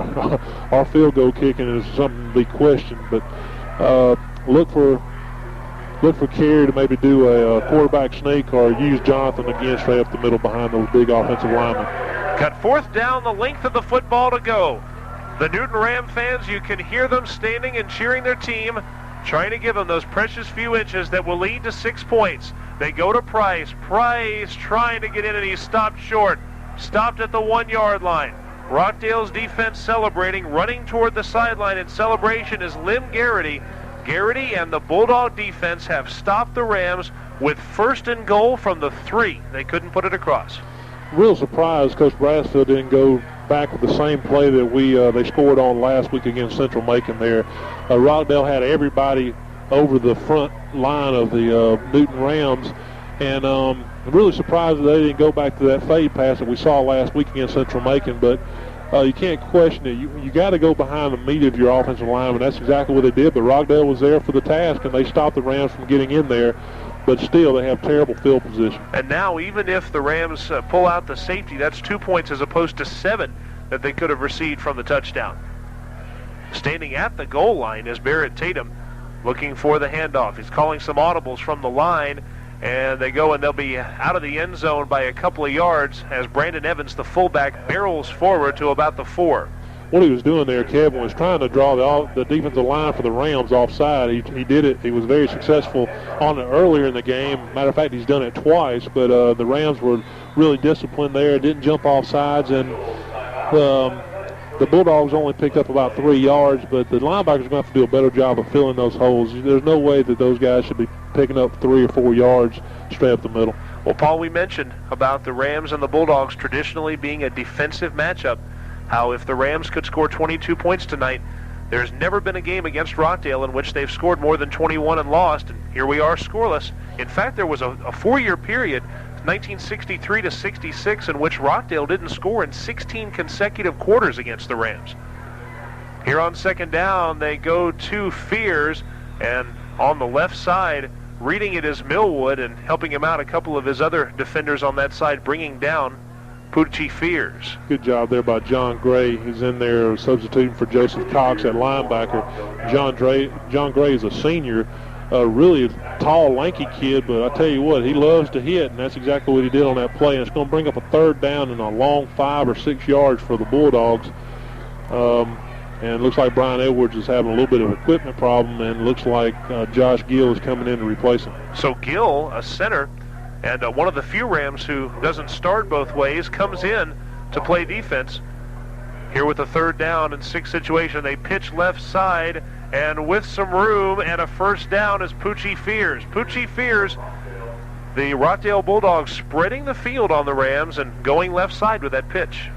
Nothing fancy there, just all it is was a sweep left, and Greg Benson got caught on the inside there. He's got containments, kind of turned that play back inside, but was unable to do it. Good block there by the offensive lineman on Greg Benson. Probably a double team out of the tight end. But Greg's got to fight through that and turn that play back inside. But it was a good play on the Rockdale Bulldogs side. able to pick up a big first down. It's going to be 1st and 10 for the Bulldogs on their own 14-yard line. To give you an idea of how well the Ram defense has done, that 9-yard gain, the Rockdale Bulldogs' biggest on any single gain so far. Fears this side, and he is caught and stuffed at the 13-yard line. Chasing him from behind was Benson, and catching him from up front for the Newton Rams, a couple of other defenders as they bring him down after about a 2-yard gain. Oh, great play there again by Nikita Webb to contain the ball there. All he did was force upfield, and we've taught him all week long. I mean, if you're going to get double teamed, just go straight towards upfield and turn that play on the inside, because you have linebacker and also defensive line help from the backside. But he actually didn't need any help then. He took down the blocker and the running back at the same time. Great play by the junior. Tatum and the Bulldogs once again from the 13-yard line. 2nd down, long yardage to go. In front of the blocking is Evans, the fullback. And he is out to the 20-yard line before the Rams can bring him down. Brandon Evans, the fullback, got a good blocker out in front of him who was knocking out a couple of Rams. Odell Dixon, number 35 on the play, was able to bring him down there, but still they picked up a little bit too many yards, and Nikita Webb did a good job of turning inside, but didn't have any help from his linebackers. And right now the linebackers in there are Josh Millwood and John Gray, but they've got to do a little bit better job of filling in those holes. But Odell Dixon was there to make the stop. So far, the Rams have been able to hold Poochie Fears to 19 yards on 11 carries. And if you can hold Poochie Fears to that, you've got a good chance of beating this Rockdale Bulldog team. Fears lines up in the backfield as the lone back. They've got Brandon Evans as kind of a flanker on the left side. 2 other receivers to that side. Tatum looking to pass and being pursued toward the sideline. One man slips and falls. Here comes the pass. It's up. It's complete to the 35-yard line. And still up and out to the 39. Complete to Brandon Evans. Evans, the fullback, out there open at about the 30. And the Rams had a chance at it, but Greg Benson, I think, slipped on the turf. Yeah, Brandon Tatum put a great move on Benson there. It looked like Tatum was going to go up the middle. He had nobody open and kind of rolled to the right, then rolled back to the left, and Greg Benson was caught there by himself and kind of slipped on the turf. And Brandon Tatum was able to throw the ball downfield and pick up a big first down for the Rockdale Bulldogs. So first down from their own 38-yard line, and here is Rockdale with the sustained drive. 4:22 left in the second quarter. A quick-moving first half, and no score still from Homer Sharp Stadium. Pitch right side this time with Fears, and Fears is out past the 40 to the 43-yard line. In there on the play, Gary Brown, among others, for the Rams. A gain of about 5. Nikita Webb is sitting there pointing at himself. That was his fault of not containing, but Poochie Fears is a quick back. It's very similar to Jonathan Price. Probably his lower body is a little bit thicker than Jonathan Price, but I don't think he is as quick, but a very, very aggressive runner. Don't mind taking on any of those secondary people, and kind of ran right over Rodney Smith is out there at cornerback substituting for Sonny Cason, but Gary Brown was there to help him on the tackle. On 17 carries tonight, Paul, the Rockdale Bulldogs only 41 yards rushing. The fake pitch rolling out left side is the quarterback Tatum. Tatum with a kind of duck up in the air, and Breek Johnson was right there, and we're going to see a flag at the 25-yard line. They were looking for Chris Meadows. Breek Johnson was there. We see the flag. Breek and Meadows were right up there next to one another in each other's faces. That's one of the things that you can call that penalty on either player. Both of them were fighting for the ball, but the offensive player has the ability to fight for the ball a little bit more than the defensive guy. And if I remember correctly, that is the 3rd penalty defensive interference penalty on Breek Johnson. That's number 3, and that's the reason he's coming out of the game. 50 penalty yards against the Rams here in the first quarter and a half on 4 penalties. So not only are there a lot of penalty yards, they are damaging penalties. This one, of course, the automatic first down and the 15-yard penalty. And so now in Newton territory, without ever having to gain a single yard on that last set of downs there, they're at the Newton Ram 42. Yeah, Bree is just very aggressive at his corner spot position, and he's very fast, and all he's got to do is use his quickness to avoid to play defense, and he's just a little bit too aggressive out there tonight. Hey, a new setup here from Rockdale. Out of the shotgun formation, here is Barrett Tatum rolling out right side. Has a couple of men, see a flag here. Passes up, intercepted by the Rams at the 40-yard line, at the 45, and out of bounds at the 50. Check that flag, but the interception for the Newton Rams. I'm not sure where the flag is going to be. It's going to be Looks like it's going to be a offsides on the Bulldogs or the Rams. I know it's going to be offsides. I'm not sure who they're going to call it on, but it's going to be a big play there by Rodney Smith, who'd make a great interception there and bring the ball back into the Bulldog territory. So let's wait on the call and see what's are going to go up in the hurry-up offense. The only thing that's holding them back right now is the officials. The officials holding over the ball, waiting for the Bulldogs to get set up. But the Rams are going into their hurry-up offense, which they've done a real good job of it in practice and also last week against Central Macon. That is the 6th turnover by Ram opponents this year. The Rams themselves have only turned the ball over twice, so it's a giveaway takeaway ratio of +4. You like to see that. Price on first down has no gain. He was looking right side, but kind of a busted play, and no gain for Price. Well, they went to the hurry-up offense, but they just jumped right back out of it, and Jeff Singleton, one of the big defensive linemen for the Bulldogs, was able to make the tackle along with Liam Garrity. Liam Garrity has been on a lot of tackles tonight. He's a great athlete, and looks like the Rams have a little bit of trouble blocking here. Well, just like Rockdale's first game against Heritage, a lot of defense, scoreless, 2:40 remaining in the half. Gilstrap going back, looks for his receiver. It's up and over the head of Breek Johnson. Back there on coverage was Trent Veal, and nothing for Veal or Johnson there over both their heads. Carey had to get rid of that ball real quick. He just kind of stepped back 3 yards and tried to throw a post pattern to Breek Johnson, but number 7, Marcus Barnes, applied a lot of pressure there and forced Carey to kind of overthrow Breek out on the post pattern, but it's going to bring up a 3rd and 10, and it looks like the Rams are going to call timeout. They will call timeout, and as they do, we will take this break, and we are going to be right back. More exciting Newton Ram football after this word from our sponsors on WGFS, AM 1430. When you're thinking about buying or building a new home, there's a lot to consider: size, style, location, and cost. But don't forget the things that will become really important after you move in and for years ahead. Things like comfort, low energy costs, and clean, safe, dependable heat. The energy specialists at Snapping Shoals EMC can provide useful information to help you make an informed decision. Don't let your dream house turn into a never-ending nightmare. Call 385-2875 and talk to a member services representative. Hey, it's Friday night football on WGFS AM 1430. The Rams are struggling with the Rockdale Bulldogs to a 0-0 tie here with 2 minutes and 31 seconds remaining in the second quarter. Back with your play-by-play, Kevin Holden. Paul Dailey, you've got to feel good about the way the Rams have moved the ball.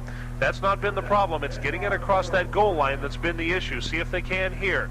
Another pass play attempted. Gilstrap, it's up, and it is deep, and it is not caught. And there comes the flag for the interference. We knew it was coming. It was intended for Rodney Smith. And was that Meadows in there on the interference? I think it was Chris. Rodney threw a great fake on Chris Meadows, and Chris Meadows, the only thing he could do was grab a hold to Rodney Smith's belt. And the official saw the play, but he had a little bit of trouble trying to get that flag out of there. And I think the fans over here on the Rams side was going to go out there and pull it out for him if he wasn't able to. But he finally pulled the flag out. It's going to be a defensive interference against the Bulldogs. So on that pass interference, we will see an automatic first down for the Rams, and they'll be deep in Bulldog territory. Kevin Holden along with the streamlined Paul Dailey, bringing you Ram action. Streamlined and cool. So you're the one person who doesn't have to worry too much about sweating on a summer night like this. I don't know. The guy behind us, Mark, he's kind of thin. I'm probably sweating like a bull right now. I know the guy to my left is sweating. He's also eating, too.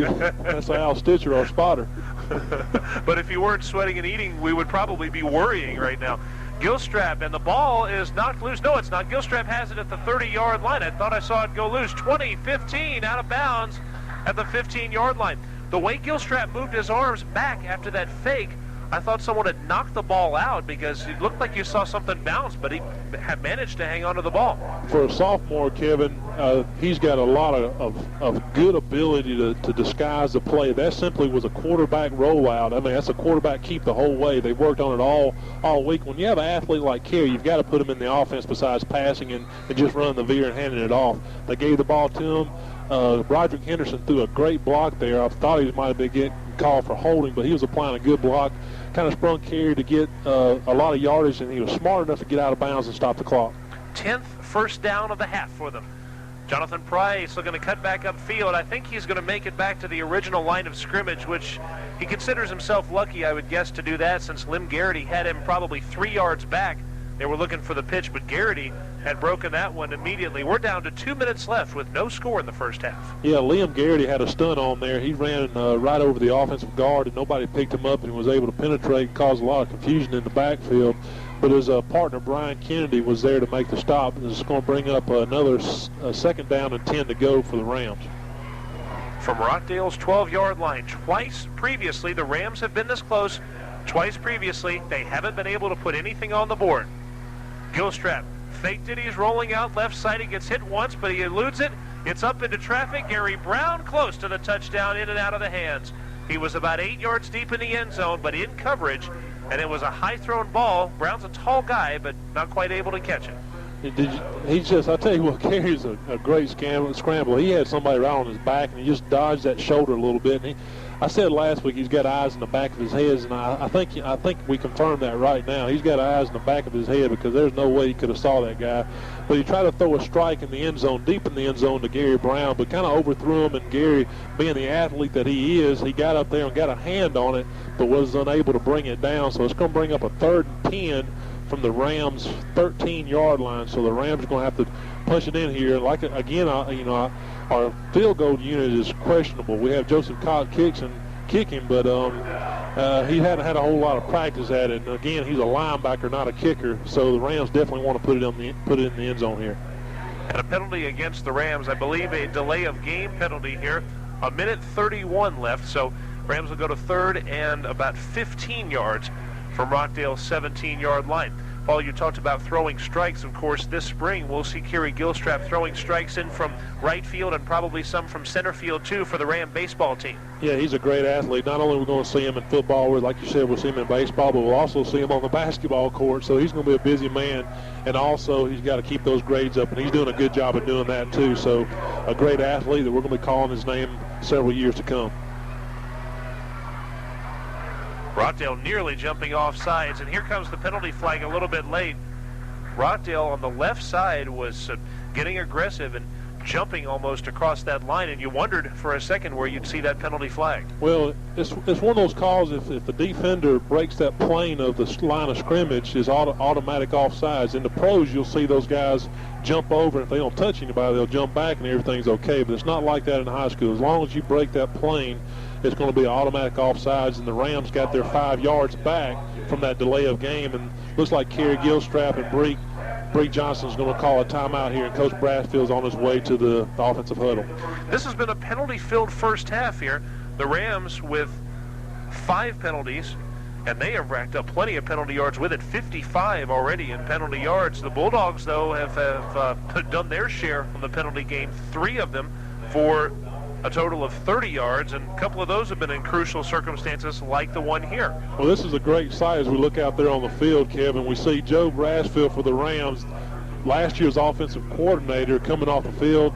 You look over there on the Rockdale side, and that's Chad Estes, Coach Estes. It was in the blue and white last year out there coaching the Rockdale Bulldogs. He's the defensive coordinator for them. So 2 coaches out there on the field that used to be on the same team last year. Matt Fligg in his first year as head coach of the Rockdale Bulldogs. Previous to that, he was with Stone Mountain, and previous to that with Rockdale's arch rival, the Heritage Patriots, as an assistant coach. But of course, as Fligg and Estes were both coaches at Stone Mountain, they went to Rockdale. Pitch to Price, right side, eludes one tackle and hit hard at the 15-yard line and brought down at the 17. Someone laid him out for the Rockdale Bulldogs, and that man is Gian Smith. Gian Smith. Any way you say it, he was there, and it was able to bring down Jonathan Price for a big loss. And not only is it a big loss, but it also kind of pulls you out of field goal range. And again, the Rams don't want to try a field goal, and that's exactly what they're not doing. They're not trying a field goal. They're going for it with 4th down and about 13 to go. You got to be disappointed here if you're in the position of the Rams. Twice you had a chance to put the ball in the end zone. You could really think of it as that maybe it should be 14-0 right now. And here once again, the Rams close in as close as the 12-yard line. Gilstrap Going back, and looking, and it's up, and touchdown Rams! Breek Johnson, the reception on the right side of the end zone. Breek Johnson gets open, and after Gilstrap trying so many times to hit Johnson and overthrowing him, he finally got the ball down at 6-0 Newton. Great job there by Breek Johnson to run off the defender for the Bulldogs. Kind of ran it right out of the back of the end zone, and Bree came back in and was able to make the reception, but Bree kind of got hit in the back there, probably got the breath knocked out of him. But I tell you what, that was a strike there from Kerry Gilstrap. I tell you what, that was a perfectly thrown football, and I was telling our spotter up here, Al Stitcher, that he's going to go to Gary Brown because he always does on these kind of situations, but he never once looked at Gary Brown. He looked Bree Johnson in the whole way and was able to throw a strike, and it's going to put 6 points on the board for the Rams. 6 points for number 6, Breek Johnson. And, of course, they're tending to Johnson in that end zone. He's up under his own power and trotting off the sideline to the cheers of the Newton Ram fans, happy that the Rams have now scored their first points of 1996. And real quick now, of course, we've seen the offense just score, but how about the defense at home? Nearly unstoppable now the last 2 years plus tonight. I tell you what, the defense is playing really well, and very seldom do you see a head coach go out there on the field to help someone hurt. Joe Brassfield loves his players, and he was out there to carry Bree Johnson off the field. Extra point attempt, Joseph Cox, snap, hold, kick. It is up, and it is good, and you have to kind of breathe deeply after every extra point that the Rams take. They are certainly adventures, but Cox connects this time, and yeah, folks, it's the first converted extra point for the Rams this year. I'll tell you what, you got a field goal kicker, you're looking for like number 1 or number 2, a little bitty guy out there kicking extra points, but in the Rams, we have a number 44, a bowling ball, if you will, out there kicking extra points, and like I said, I tell Joseph, it's not very pretty, but as long as it goes through the upright, it counts. Kind of like last week. Doesn't matter if it's pretty or if it's ugly. It matters whether it counts or not, and it did here. 7-0. 38 seconds remain in half number 1. By the way, since we have a few moments here, coming up at halftime, we've got the Big Dog's picks. You don't want to miss out on that. Big Dog had a strong week. That's right. I want to repeat that. Big Dog had a strong week last week, 7-3. So you might want to pay attention to those picks here at halftime. We'll also be talking with Chris Bridges of the Covington News and a lot more.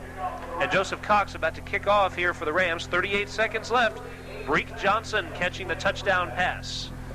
And there's the left footer Cox kicking it end over end, taken by Poochie Fears at the 5-yard line. A 55-yard kick. He's at the 15, breaks through his blockers and was tripped at the 25 and down at the 28-yard line. He had nearly broken through the entire Ram team, but they finally brought him down.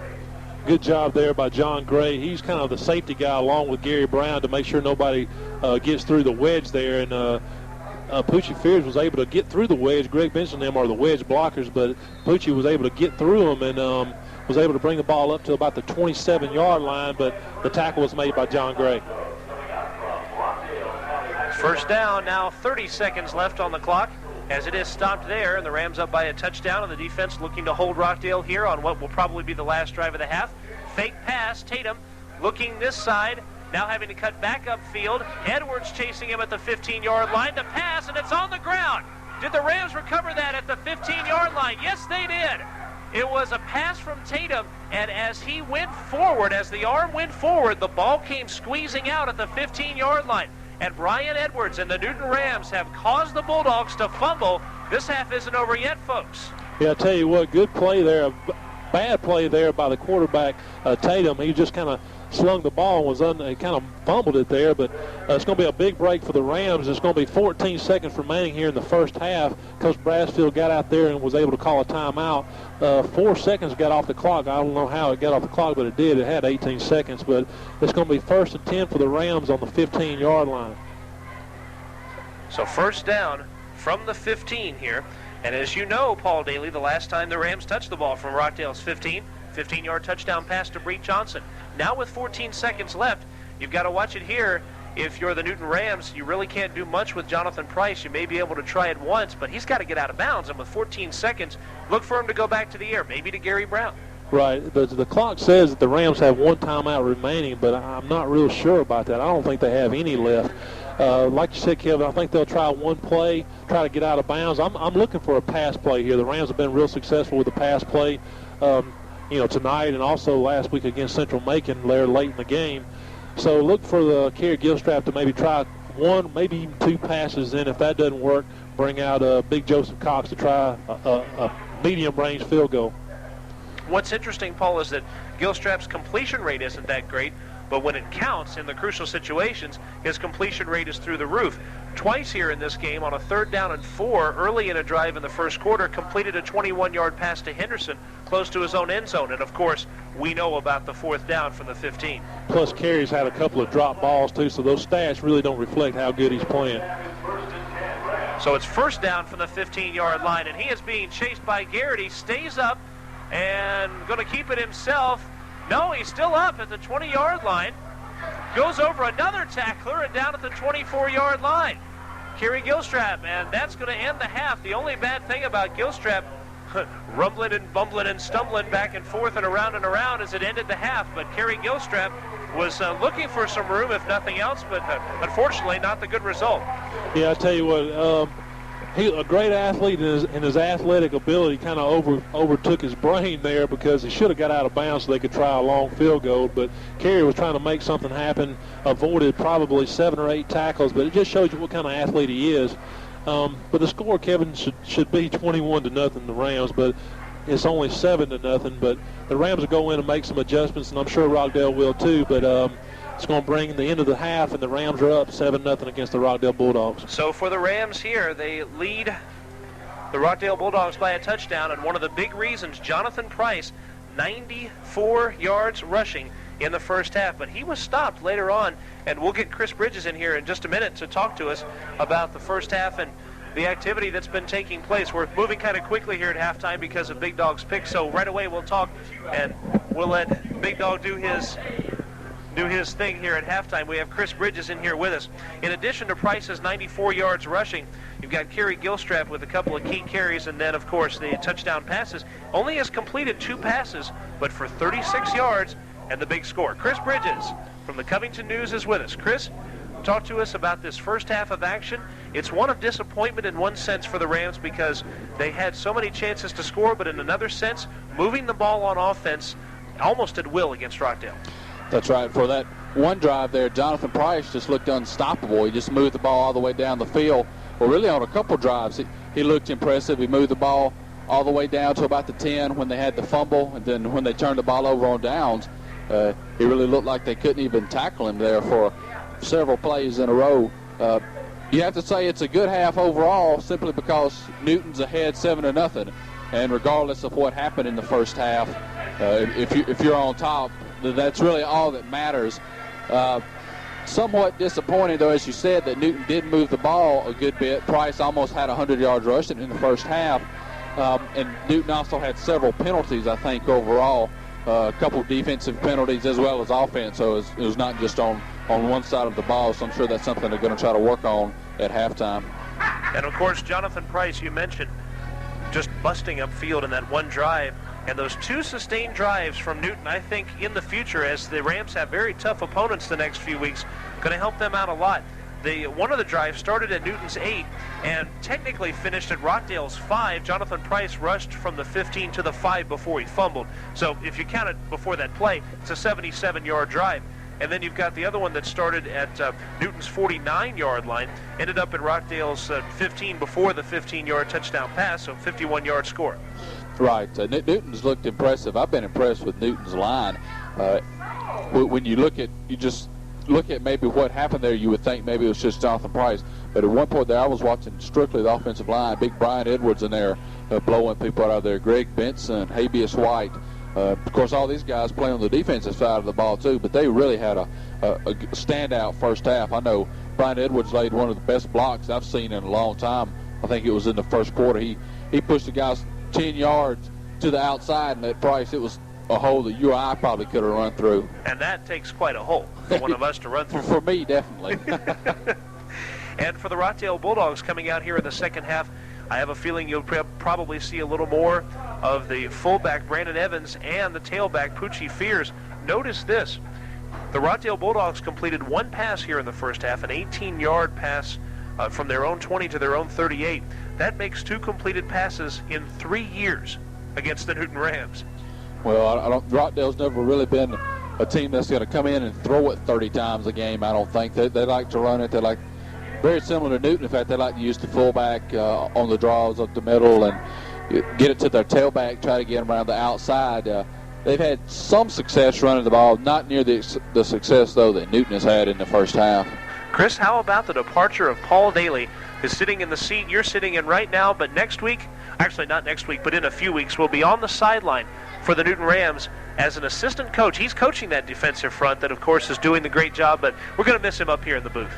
Yeah, the big dog. He did a great job on the radio. I know everyone's going to miss him.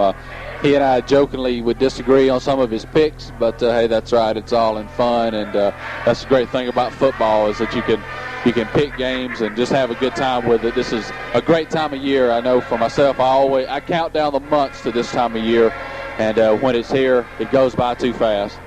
All right, speaking of picks, Green Bay, San Diego, Packers favored by 8. Tell us what you think.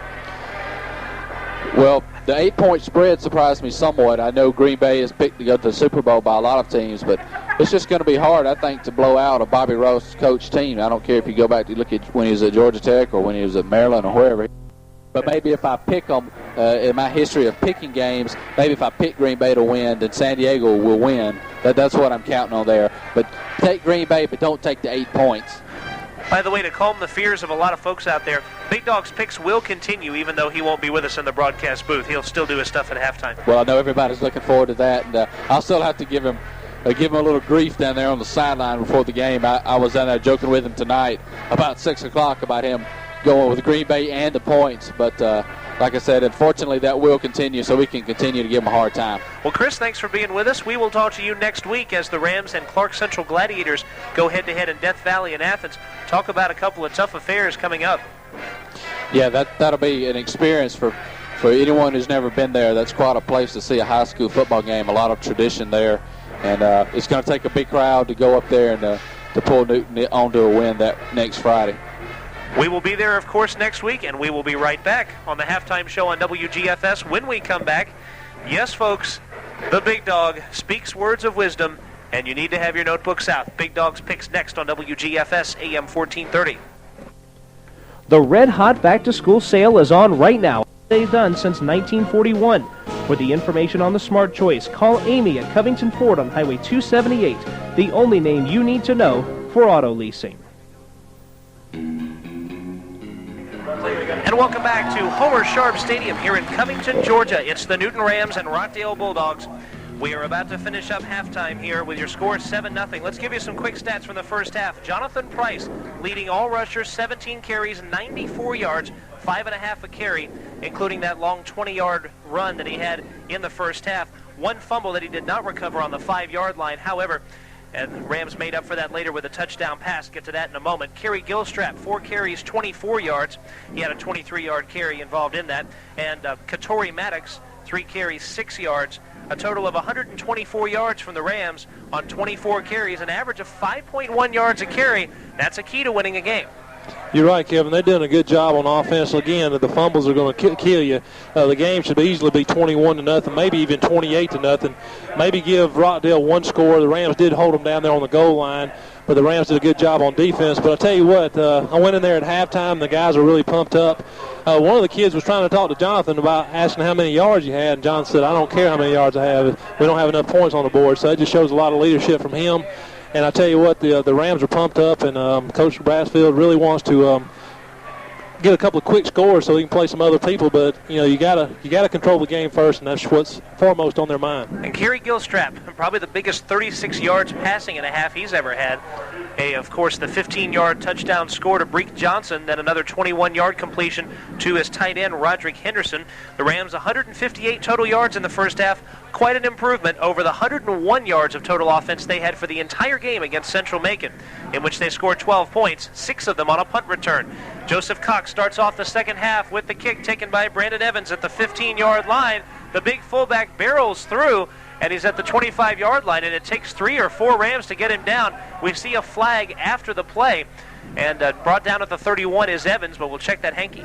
Yeah, Brandon Evans did a good job of running straight up the middle there and showed some power in his legs to run the ball 3 or 4 yards after he got hit by Greg Benson, but it looks like there's going to be a fast face mask call against the Rams. And, you know, you start the second half off doing the same thing that you did the first half, some senseless penalties, and that can really haunt this team. You know, like I said earlier, the team, minus the penalties and the mental mistakes of a fumble, this team should easily be 28-21-0 against the Rockdale Bulldogs. But here we go again in the second half. We have a face mask penalty. So you'll count it off. It would be at the 31-yard line. Not now. It was Josh Millwood that was called for that, number 80, and of course he'll stay out there with the Newton Ram defense as one of the linebackers, but Millwood called for it here. He was the glory man last week with the interception, but kind of the co-bonehead for the time being. Yeah, and that's a penalty that's 15 yards, and you're talking about 1st and 10 on the 34-yard line versus 1st and 10 on the 41 or the 46-yard line. So the Rockdale has real good field positioning and a new quarterback, the old quarterback of last year, Chris Meadows. Barrett Tatum, we understand, broke his arm on the last play of the first half. So Meadows goes to Fears, and Fears busts right through. And it took being tripped at the Newton 47 to bring him down and keep him from scoring 6 points. Immediately, he broke into the secondary. Quint Thomas the tackle, and there's another flag. Looks like Quint Thomas is out there starting at safety for Gary Brown. I'm not really sure about that, but again, we have a flag on the play, and it looks like a little tangle up between one of the Rockdale Bulldogs and also one of the Newton Rams, and it looks like the Newton Rams are going to be called for another personal foul here, and it's going to back them up another 15 yards. So the Rams are doing everything in their power to try to keep Rockdale in this ball game. They are doing that definitely thus far. In fact, that's the 7th penalty against Newton. Remember, 1 play has been run here in the second half. They already have 2 penalties here in half number 2. Looks like that call, looks like one of the guys from Rockdale was trying to block Josh Millwood, and Josh really didn't appreciate it because the ball was past him, and Josh had a few things to say, and there again the referee throws the flags. And whenever you retaliate against something like that, the referee always sees your retaliation, never the instigator, and that's a great example of it right there. So the Rockdale Bulldogs will have it 1st and 10 on the Rams' 28-yard line. So Meadows and his Bulldogs will try once again. The Rams will try to stay penalty-free for this one. They go to Fears up the middle, has a few yards, twisting and turning among the Ram blue bodies there, inside the 25 to the 23. Straight up the middle, nothing fancy there, just straight up the middle veer play. The defensive line allowed a little bit too much yards there. John Gray in there, linebacker, substituting for Joseph Cox, or Josh Millwood, I'm sorry. But Quint Thomas, sophomore, is still out there at free safety for Gary Brown. Now from the 23-yard line, 2nd down and 5 here for the Bulldogs. Bulldogs held very low in rushing in the first half. Even though they had a lot of carries, they completed only 1 pass against the Rams in the first half. And we're going to see another flag come up, and the Rams pointing that it's against the Rockdale Bulldogs, jumping off sides. Perhaps here Reno Moore, the senior, will check the flag. They're going to call it against the Rams. Nikita did break the plane of the line of scrimmage and forced 23 from the Bulldogs to go off sides. And as I said earlier, anytime you break that plane, it's an automatic offsides penalty, and the Rams are just giving field position and yardage to the Rockdale Bulldogs courtesy of the penalty. In the first 3 plays, Paul, of the third quarter, the Rams have 35 penalty yards against them already.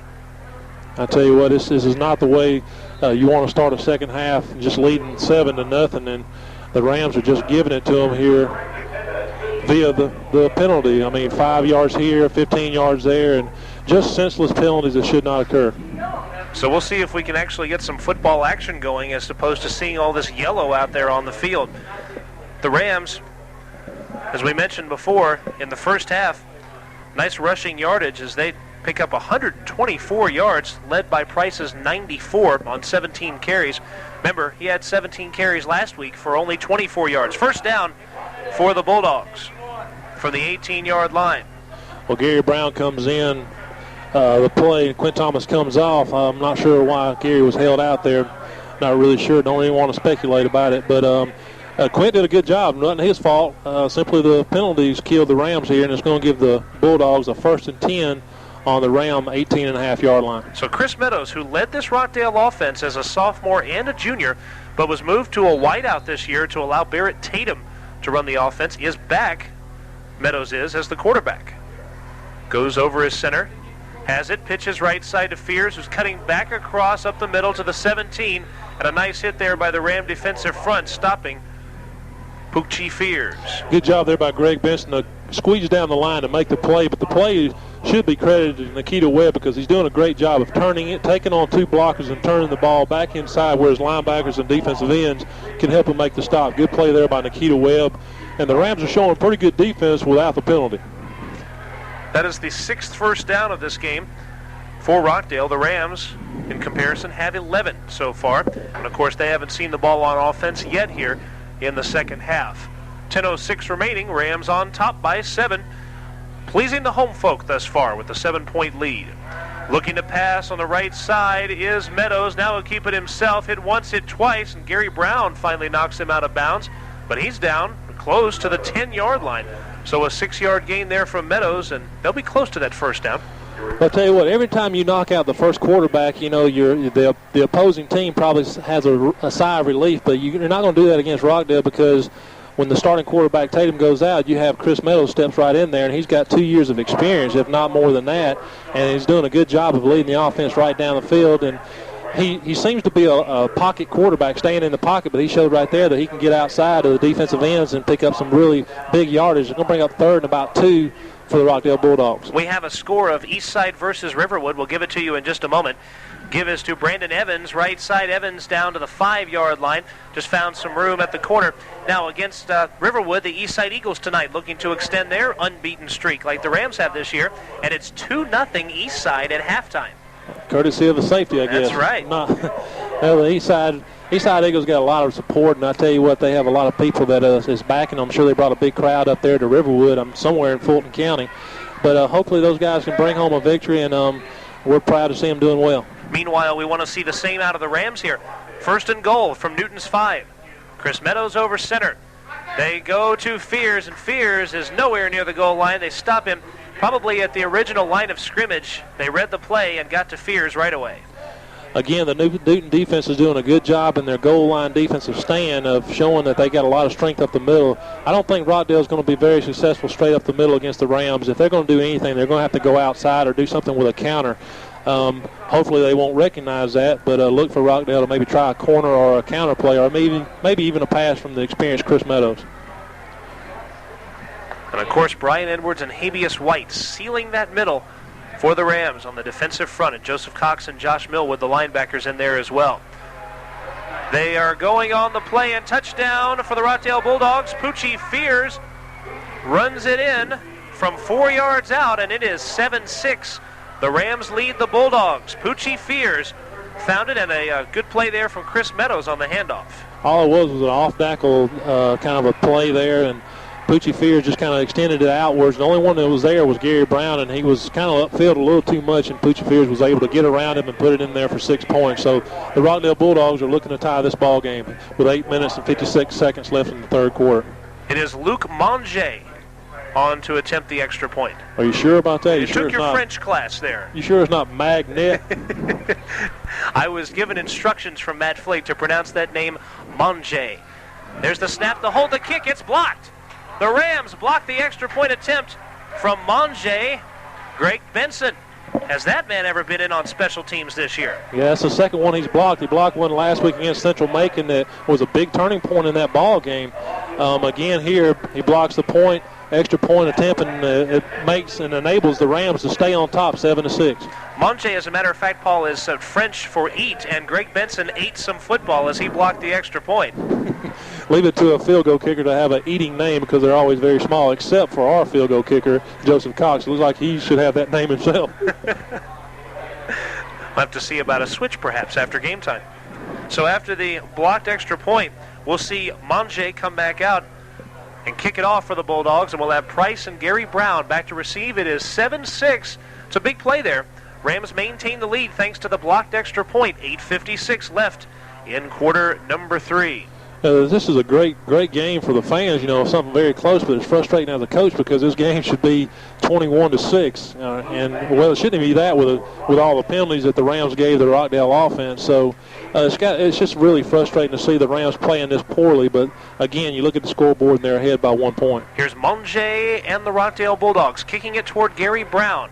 He takes it at the 10-yard line, a 50-yard kick. Brown to the 20, has a hole right side, to the 30, to the 40, to the 50. One man to beat, beats him. 40, 30, 25, 20. We've got a flag.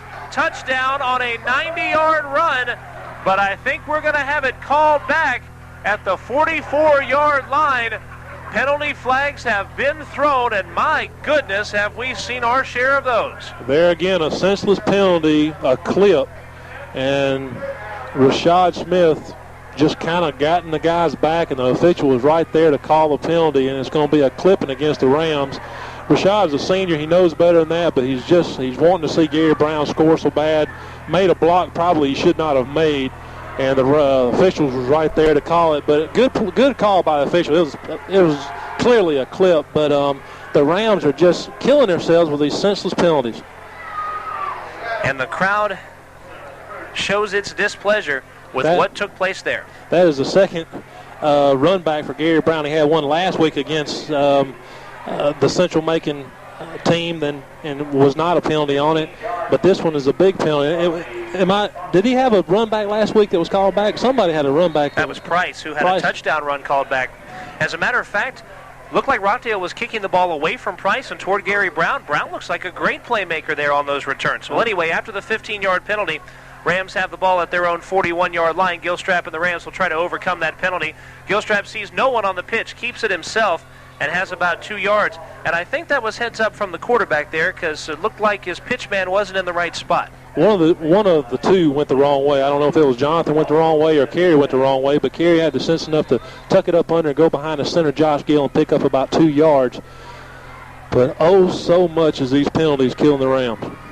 Imagine right there, and we could have a 12-7 game, and of course the extra point make it a 13-6 game. That's what I meant to say, and then the extra point could have made it 14-6. But instead, the Rams will try to push that yardage in there.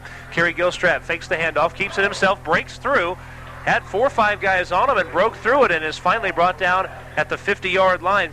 The tackle for Rockdale, Josh Jones and Stephen Boyd. It was kind of funny to look down on the field. Greg Benson was getting up, and I saw 2 people up under him. He had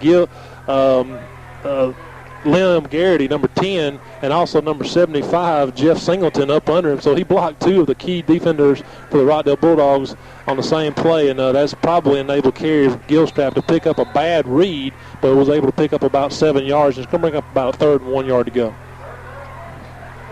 One wide out to each sideline. Breek Johnson is the one to this sideline. Gilstrap goes forward. They're close to that first down, so he kept it himself and just went over center to try to get that first down. Fairly close. Depends on the spot here. We'll see where the ball is spotted. Looks like they got a good spot. Yeah, they did get a good spot. It's going to bring up. They're going to. Looks like they're going to call it a first down.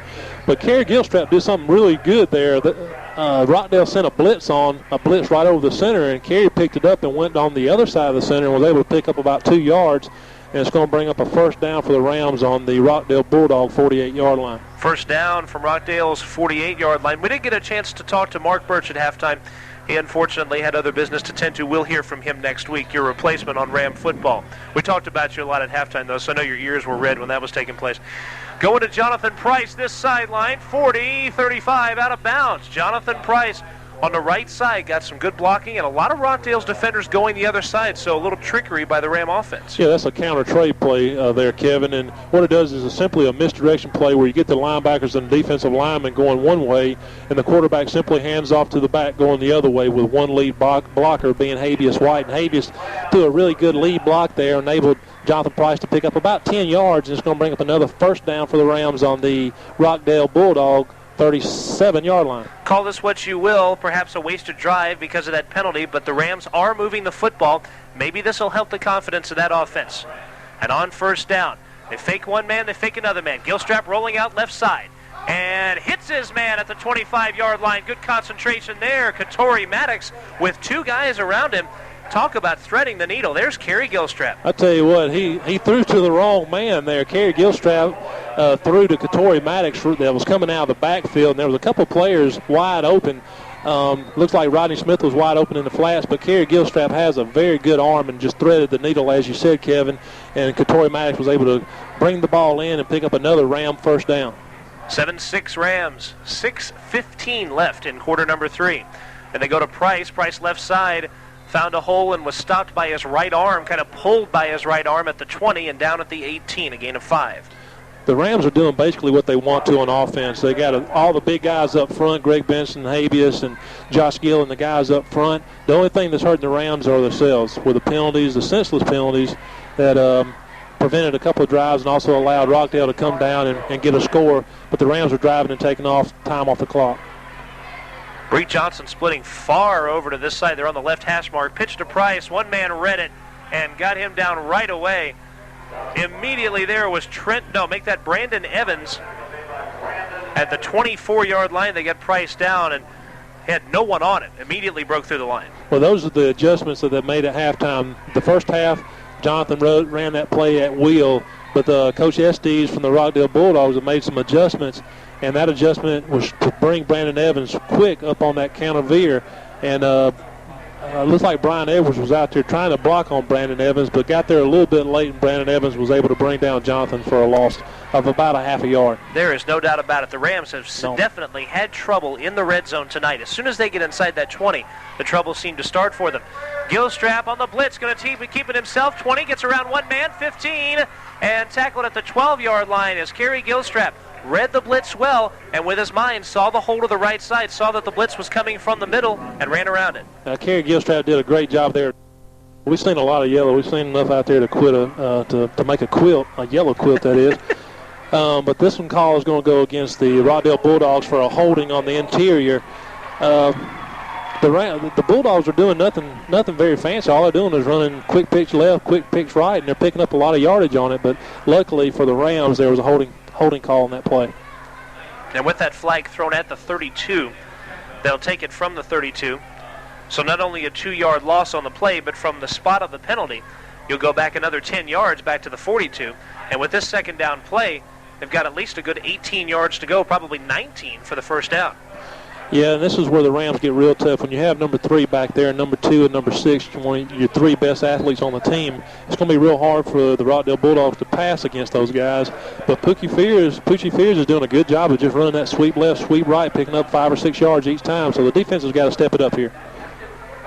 So from the 43, the Ram defense will try to do some damage here. Meadows looking to pass, second down, couldn't find much, and he is hit by Nikita Webb at the 45-yard line.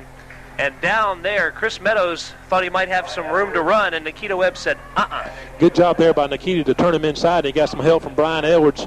Number 76 was able to have an inside-out rush and was able to bring him down. So credit that sack with Nikita Webb and Brian Edwards of doing a great job on that side of doing some inside-out rush, and Nikita Webb doing some containment. So another loss of 4 yards. And now third down at an absolute mile here from the 46. By the way, Barrett Tatum, or make that the quarterbacks Tatum and Meadows combined have -4 yards rushing here in the game. They've been able to contain the quarterbacks scrambling. Pass up and incomplete, way over the heads of the receivers. Gary Brown actually was the closest man to the football. I think they were looking for Stephen Boyd there, but Boyd was probably a good 10 yards from that ball. Well, this is when, your second-string quarterback, Chris Meadows, he has a lot of leadership, but during practice every day, Tatum is back there throwing the passes, and then Chris is out there receiving them. So it's very evident that Chris Meadows has got his timing off, is throwing downfield. 4th and 24, Rockdale going to punt away here with Lunsford. Lunsford's punt bouncing at the 13-yard line and stopping there. Rockdale will take it and touch that ball and down it, and the Rams will start from 13.5, maybe the 14-yard line, a 32-yard punt. I'll tell you what, Coach Don Shepard's not real pleased with the way Gary Brown is getting around that ball on a punt. That is a live ball, and if he just happens to go up there and hit it with his foot, it becomes a live ball, and Coach Don Shepard is telling him, don't get nowhere near that ball. And Coach Shepard is a very big disciplinarian, and he don't like any joking around, and I'm sure he's going to have a talking to with Gary Brown on the sideline. Don Shepard is not a man you want angry at you. There is no doubt about that. Gilstrap and the Rams starting at the 14-yard line here. Price gets around one blocker, cuts back inside, meets basically the entire Rockdale defense at the 15-yard line. So a lot of east-west running, but no gain. But what you're going to do right there is Rockdale's made the adjustments to stop that quick pitch to Jonathan Price to the left and the right. And what you do right there is you just run the counter right back the other way, because that's going to make the defense stay honest. Because if you run the counter and there's nobody there, Jonathan Price is very easily go into the end zone from 40 or 50 yards. Into the third quarter here, and the Newton Rams making the home folks proud on their home opener of 1996. They lead it by a score of 14-6. We'll be back with more Newton Ram football action here on WGFS AM 1430. Your score is Newton 14, Rockdale 6. Hardy's Floor Covering at 2227 Emory Street in Covington can get you just about any floor covering you need, and more than likely, they have it in stock already. If they don't have it in stock, Bill Hardy will get it for you pronto. Famous names such as Salem and Philadelphia, and vinyls by Armstrong and Congolium. Hardy's Floor Covering will be glad to come out and measure the area and give you a free estimate.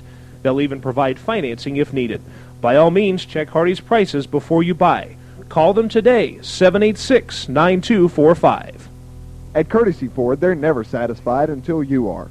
Their service department prides itself in providing the latest in electronic diagnostics and factory-trained technicians.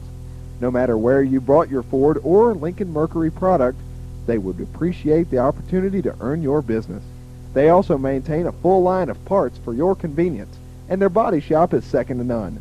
Call Courtesy Ford at 922-2700. Courtesy Ford on Irish Drive in Conyers. All we need is you. Starting the fourth quarter with the ball on Newton's 15-yard line, it's Kerry Gilstrap giving to his back Jonathan Price. Price cutting upfield, grabbed by the jersey at the 18 and down at the 19-yard line. We'll have third down and the ball on the 19-yard line. I'm Kevin Holden. To my left, in his last quarter of Newton Ram football in the broadcast booth, is Paul Dailey. Yeah, that's exactly what I thought they'd do right there, Kevin, is they ran that counter trey right back to Jonathan Price and was able to pick up 5 big yards there. And you got to do that to keep the defensive honest. If you sit there and just throw quick pitches to Jonathan Price, Rockdale's going to make the adjustments and make the tackle. But you got to keep them honest with that counter trey. And I tell you what, this is a little bit sad for me to know that this might be my last quarter. But who knows? You know, they may not like me down there, and I might be begging on my knees to come back. It is Gilstrap over center and going to his fullback here, Maddox. Maddox to the 20, and that is all that man gets. The Rockdale defense all over that. So it'll bring up fourth down. The Rams have got a decision here. There's no question you got to punt it away here. It's going to bring up Sonny Case, and I think this is just his second punt of the night, if I'm not mistaken. And Sonny's been doing a good job. Did a great job down in Central Macon of punting it away. Got a decent kick away earlier in the ball game, but he needs to get a real good one off here. And the Rams will have to do a better job. Remember, the last time that Newton punted, they had a lot of trouble covering that punt and almost had a run broken for a touchdown. And a bad snap, but he just gets it off, does Kaysen. Down to the 50, taken at the 47-yard line by Poochie Fears. Gets past one tackler, past a few more, busting up the sideline and out of bounds at the 35-yard line. So once again, the Rams with some trouble, and I see a yellow flag there. Just another late hit out of bounds by another senior from the Rams. And I tell you what, the seniors, that's one thing this team lacks, is a lot of senior leadership. And a lot of your seniors are out there making these senseless penalties. And I tell you what, I wish I could get down there and talk to a few of them, but I better stay up here. It'll be the cool thing to do. But again, another 15-yard penalty tacked on after a big return by Poochie Fears. We see here about a 33-yard punt. The way the ball is spotted, we're guessing a 22-yard return, and now you've got to throw in the penalty, and that puts Rockdale in excellent field position, probably somewhere around the Rams' 15-yard line. We've just begun the fourth quarter. Rams on top by 8, and if you're the Bulldogs and you go for that touchdown, and you, let's say you come across with it and it's 14-12, do you go for 2? Well, I don't think Rockdale has any other choice but to go for 2 there, because their offense is not doing anything on the ground except for the courteous penalties from the Rams. So if they get down there on the goal line and they score, hopefully they won't. They're really close right now. They're down on the 16-yard line. That's where they're going to spot the ball. But if the Rockdale Bulldogs do put it in the end zone, look for the coaching staff from Rockdale to go for 2 to try to tie this ball game up. 65 penalty yards in the second half. 110 for the game. Make it 120 so far for the game. So first down, Rockdale at Newton's 16-yard line. Rams have given the Bulldogs a lot of field position tonight. They go to Fears left side, trying to jet back inside. Doesn't have a whole lot, a couple of yards, into about the 13-yard line. Just caught a score of Heritage Jonesboro. Jonesboro leading the Patriots of Heritage 34-10. What was that score again? 34-10. Jonesboro leads Heritage right now. They're over Heritage. Right. Yeah, I tell you what, Jonesboro's always had a really tough team out there. The Clayton County schools used to dominate back in the early 80s and late 70s with Forest Park and all those teams, but looks like Jonesboro's right back on track. Two-back set, almost like an I formation here from the Bulldogs from the 13-yard line. They're looking for the pass. They got it complete at the 5-yard line. The ball is loose, and the ball is still banging around at the 7-yard line. Ram football. The pass complete to Stephen Boyd, the junior. Boyd at the 5-yard line was hit, and as he was hit, fumbled the football. Somebody laid a good hit in there. Oh, he got hit by Gary Brown, and also John Gray applied a big hit on him, popped the ball loose, and Nikita Webb jumped on it, and it just squirted right out from under his shoulder pads, and looked like somebody else jumped on it. But whenever you need a big play, you always look for number 3, and Gary Brown did make the big play of popping that ball free, and it looks like he may have gotten real close to the goal line there. Maybe even got into for a score, but Gary Brown delivered a big blow and popped the ball free, and the Rams are going to take over possession on their own 6-yard line. Well, once again, you talk about this Ram offense and how they can help to establish themselves. They'd love to do it here. Gilstrap, the pass is up. Breek Johnson has it at the 30-yard line. First down, Rams. Breek Johnson, as a receiver, when he's not being called for penalties, is doing a great job watching the football. He had to twist behind his body to make the catch. I tell you what, Bree's been watching too much TV. Every time he makes a big play, he looks over on the sideline and asks for some relief. And you can't, in high school, you can't do that. You got to have him out there. And I think Bree's watching a little bit too many TV shows or football games on Saturday and Sunday. But he's a great athlete. Went up for that catch and just went right over the top of number 1 for the Rockdale Bulldogs. He's not even listed out there, so we don't know who he is. No, actually, it's number 4, Trentville. Now here's Gilstrap and the Rams. First down from the 32. It's Price. Price with some running room. 35, 40, cutting upfield. 45, 50, out of bounds at the Rockdale 45. Jonathan Price passing a 100-yard mark on his first carry of the second half back in the third quarter. Coming close now. May bust 150 for this game. Good job there by the offensive line to show that counter. And what they're doing is Rockdale has made those adjustments at halftime to try to prevent the sweep, and Newton. The Newton Rams are doing a great job of doing that counter veer, going back, some misdirection, and Jonathan Price is just, he made number 4, Trentville, just completely stand still out there. Jonathan just so quick, went right by him. 44 yards in the second half. That makes 138 in the game for Jonathan Price so far, and another first down. They fake the hand to Katori Maddox, but Gilstrap keeps it at the 40, at the 35. He is tackled, and now that Ram offense, it seems as if when they have their backs against the wall is when they move the best. That's what they're doing right here, is another first down, third straight.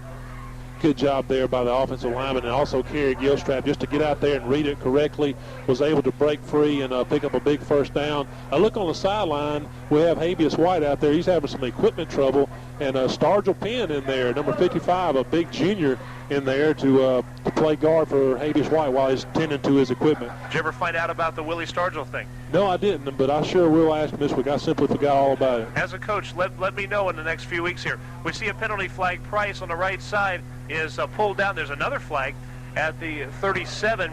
There's a flag thrown on the near side closest to us at the 35, the side away from where Price ran the football, and another one thrown up there at the 37. Check them both. I'm not real sure. It looks like it's going to be a holding against the Rams. I'm not sure what the second penalty is going to be, but we're waiting to see from the referee. Now that flag, the second one, was thrown where Price and 2 Rockdale defenders were. No one else. My guess, maybe a face mask? Maybe so, but it looks like that should be offsetting penalties, but I'm not sure what's going to happen. We're still waiting on the call from the official. It looks like they're wondering what's going on themselves. You got 5 of them out there, and it's as tough to get 5 of them to communicate as it is to get a bunch of us to communicate. Well, we're seeing a penalty being marked off against the Newton Rams, and they're marking it about 10 yards down to the back to the 47-yard line. I'm not real sure. It was a holding call, but I don't really know where the point of the foul was. It's 10 yards from the point of the foul. and it's going to bring up first and about 20 yards for the Rams. And the Rams have been real successful with their pass play, so don't count that out. Looks like, don't be surprised if Kerry Gilstrap drops back to pass on this first and long. The numbers continue to grow in penalties, Paul. 130 penalty yards here in this game. Ouch. Fortunately, though, for the Rams, they still have that 8-point lead. 14-6. Gilstrap is looking to pass here. First down play, it's up and incomplete. May have been blindsided, and I think he was looking for Jonathan Price. If it wasn't, it was Breek Johnson, and I think he may have gotten hit just a little bit. Yeah, both those guys were running down and out patterns, and somebody just ran the wrong pattern because you had two people in the same place. And Kerry Gilstrap just got blindsided from the back. The offensive line has given Kerry a lot of time tonight, but on that particular play, he let down just a little bit, and he got blindsided from the back. But he pops right back up, real tough kid, and it's going to bring up second and still about 20 yards to go. 8 minutes and 8 seconds left, and this is taking nothing away from the Rockdale effort, but this really shouldn't be a dramatic affair right now. This should be over and almost done with here. Pitching left side, Jonathan Price. We see a flag. Price down at the 43. A gain of 4 yards, but sitting at the 47-yard line is something that has got to haunt the Rams in their nightmares right now. A penalty flag. It's going to be another holding penalty against the Rams. It's going to back them up another 10 yards from the point of the foul, wherever that may be. I'm not really sure who's doing it. It look like they're going to be calling it on Stargell Penn. Number 55, and Habeas White replaces him, and I'm sure Coach Stanley Allen, the offensive coordinator and offensive line coach, is going to have a few choice words for him. By the way, you were talking about Stargell Penn. For those of you who missed the broadcast last week, we were talking about Stargell Penn and the fact that he was born in 1979. And, of course, as you know, one baseball player named Stargell had a pretty good 79 for the Pirates in the World Series. We thought maybe there was a connection. Maybe he was named for it. We will know that soon. The penalty brings the Rams all the way back to their own 43. Second and 30 for the Newton Rams. And another penalty against them. Gilstrap takes it, drops back. He's got some big yardage to make up. There's a big pass up. Gary Brown just out of his hands. Oh, goodness. Was that almost a big completion? And Gilstrap must have hurled that ball a good 40 yards downfield. Yeah, he did a good job of just rearing back and throwing it down the field to Gary Brown. But number 85 for the Rockdale Bulldogs, Myron Terry, was there to break up the play. But Gary got his hands on it, and being an athlete like he is, he was very capable of bringing that ball down, but was unable to. So it's going to bring up third and still about 30 yards to go. Rams looking to go to 2-0. As you folks know, they did the same thing last year. In fact, as we mentioned, they won their first 4 games of 1995. Third down from the 43-yard line of the Rams. Again, looking for the big pass. Gilstrap is back, looking for a man. He's got it way up there and over the head of Breek Johnson and nowhere near Gary Brown. So a desperation pass goes incomplete. Tell you what, Breek Johnson just kind of, he ran a post pattern there, and it was open just for a few minutes, but the ball was a little bit late getting there, and Rockdale did a good job of catching back up to Breek Johnson. And Gary Brown was there also, but it's going to bring up fourth and still about 200 miles to go, so it looks like the Rams are going to decide to punt it away. So they will call on Sonny Kaysen to pin the Bulldogs back deep in their own territory. By the way, this will mark the 3rd straight year, to make a correction, that the Rams could go to 2-0 if they can pick up the win here. High snap to Kaysen, but he got the punt off. And it's going to bounce and hit, and the ball is loose at the 28-yard line. I think Rockdale got it back, but Breek Johnson laid out the return man for Rockdale, who hasn't moved yet. Yeah, I tell you what, Bree made a great hit there, but he was a little bit too worried about getting up and taking his helmet off. He should have just jumped on the ball there, but somebody around the Bulldog was there to jump on it, and it looks like whoever was back there to receive is hurt, and I think that is Poochie Fears down on the field. So a fumble recovered, and Paul, we haven't seen Poochie Fears moved yet, and in the next room we're hearing perhaps maybe knocked out by Breek Johnson. Yeah, I tell you what, it was a big hit there by Breek Johnson. Pretty bad play there on Poochie Fears' part to even try to receive that ball, because Breek Johnson was right there in his face. And I tell you what, he's not moving very much, but they have rolled him over. He did take a big hit, so we'll see what's going to happen. We're going to take a break while this takes place here. They're going to look after Poochie Fears, and the Newton Ram managers will get a chance to water down their team as well and get them set for the stretch run. We're in the final 7 minutes and 24 seconds of tonight's action. The Rams currently lead the Rockdale Bulldogs 14-6 and have a chance to hold on and go to 2-0. Can they do it? You will find out right after this. We have more exciting Ram football action here on WGFS AM 1430. Whether you have a home garden, a flower garden, or a farm, the Farm and Garden Depot in Covington is your best friend. The Farm and Garden Depot carries everything you need from hay, fertilizer, garden seed, lawn seed, potting soil, pet supplies, fence supplies, bird seed, pine straw, and wheat straw. It's all there. And of course, the expert advice is free. See your friends at the Farm and Garden Depot on Emory Street in Covington, just behind the Burger King. Remember, Kevin Mitchum and the friendly staff are there to help you with any gardening problem. That's the Farm and Garden Depot. When it comes to eye care, Jean's Hourglass in Newton Plaza is all you need to know. Jean's Hourglass has a lab on the premises and can make your glasses while you wait. Everything from the examination to your fitted frames in just one stop. And if you need your present frames repaired, Jean can do that too. And if you wear contacts or would like to change to contact lenses, it's Jean's Hourglass in Newton Plaza. Visa, MasterCard, American Express, and Discover cards welcome at Jean's Hourglass. Statham Tire Company, Covington, Conyers, and Norcross would like to sell you a set of great radials by Cooper. Now you're probably asking, why should I buy a set of great radials from Statham Tire? Okay, how about longer tire life, fuel economy, and better vehicle handling? You see, Cooper radial tires give you better... It's right behind Crystal. Ludi Sports is a proud sponsor of both Newton and Eastside High Schools. So stop by for all your Ram and Eagle items. For all your sporting goods needs, it's Ludi Sports at 2204 Elm Street, or call them at 787-3014. That's 787-3014. If comfort, safety, and energy savings are important to you, you'll want to consider an energy-efficient heat pump. It's the quiet, clean, safe way to heat your home in winter and cool it in the summer. And to make it easier to switch to a heat pump, Snapping Shoals EMC offers a cash rebate program for its consumer members. To find out more about energy-efficient heat pumps and the cash rebates available, call 385-2875 to talk to a member services representative at Snapping Shoals EMC. Walker Harris Chrysler Plymouth Dodge is having a back-to-school red-hot clearance sale on remaining 96 models. Rebates up to $3,000 depending on the model you choose. Get a brand-new 1996 Plymouth Neon for only $11,999. Or how about a brand-new 96 Plymouth Breeze, only $14,099.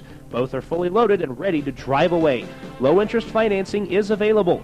See any of the friendly folks at Walker Harris Chrysler Plymouth Dodge in Covington, a sponsor of Newton Ram Football. Do you find that nowadays your arms are just not long enough to read your favorite book? Or perhaps you need to see more clearly at a distance? For general eye care, go to Dr. Dobbs Optometrist. Dr. Dobbs provides eye exams, glasses, and contact lens. Dr. Dobbs is located on the square in Covington. His office hours are 9 to 5 and on Wednesdays and Saturdays 9 till noon. Dr. Dobbs Optometrist, 786-2077, 786-2077. Welcome back to Homer Sharp Stadium. Poochie Fears was down for the Rockdale Bulldogs for several minutes, and something that kind of transcends the game situation here, Paul Dailey. When you see a man down on the field like that, the first thing that you want to see happen is to have him get up, regardless of the score, regardless of the situation. Nice to see him come off the field. Especially the way he was laying there on the field with his face straight on the field and laying on his belly.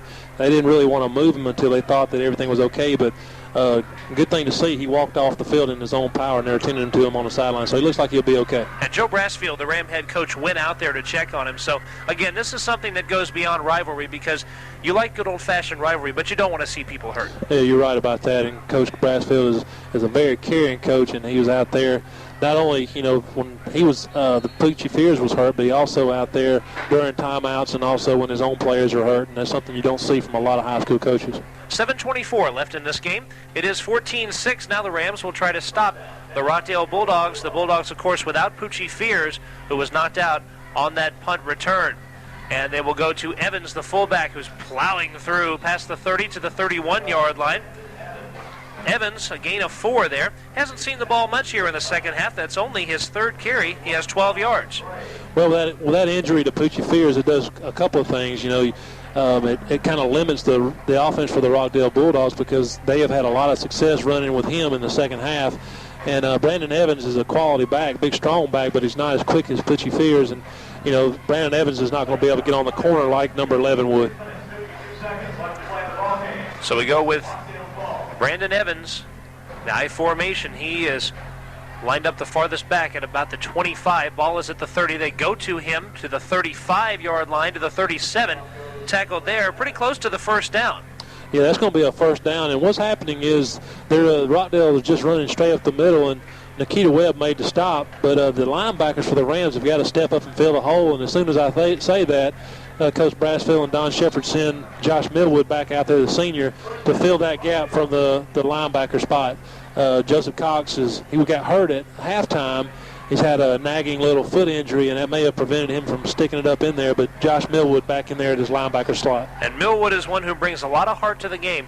He was extremely happy after that 12-9 victory over Central Macon. Rolling out right side as Barrett Tatum passes up, incomplete, threw it a little bit high. He was trying to hit Myron Terry, pardon me. Myron, one of his wide receivers, but threw it just a little bit up about to a little high for him. Yeah, Myron Terry went out with just a little flat pass there, and he's kind of a big kid. Looks like he's about 6'4", about 180 pounds.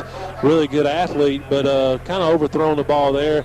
Nikita Webb did a good job of fighting through 2 or 3 players to try to put a little bit of pressure on Chris Meadows, but it's going to bring up a 2nd and 10 for the Bulldogs. So Chris Meadows, the senior, will lead his team to scrimmage once again with the ball at Rockdale's 38. 2nd down, 10 yards to go. We've got 6:11 remaining. The Rams clinging to that 8-point lead. Left side, they go with Evans. Evans found some room and busts past the 40 to the 45-yard line. Evans fits the role of a fullback very well. Forward type of runner, not a lot of moves, but goes straight at you and gains that yardage. I'm kind of tickled to see some of the adjustments that the Rockdale Bulldogs have done. Greg Benson is always on the strong side of the field wherever the tight end goes. But what we've seen the last few plays is they'll put the tight end in motion after everybody's been set. So what that does is it puts Greg Benson on the weak side, and they're running towards the strong side, and that puts a lot of pressure on Nikita Webb. So Webb and Benson at the ends will try to stop them here on 3rd down. 3rd down, they go and stopped at the 45-yard line. They did exactly that. They're going to Shane Kenny, and Greg Benson comes up with the big hit. Well, we now see why they try to run away from Benson. That plays a great example of it. He's there, he's going to make the stop, and there's not a whole lot of offensive linemen in this area or the Georgia area that's going to be able to block number 58, and that's why a lot of teams are going to be running away from him all year long. Make a correction here. Marcus Barnes carried that ball. So now we're at 4th down, and Rockdale going for it, 4th down and 3. Here's the time for that Ram defense to take a stand. 4:55 left in this ball game.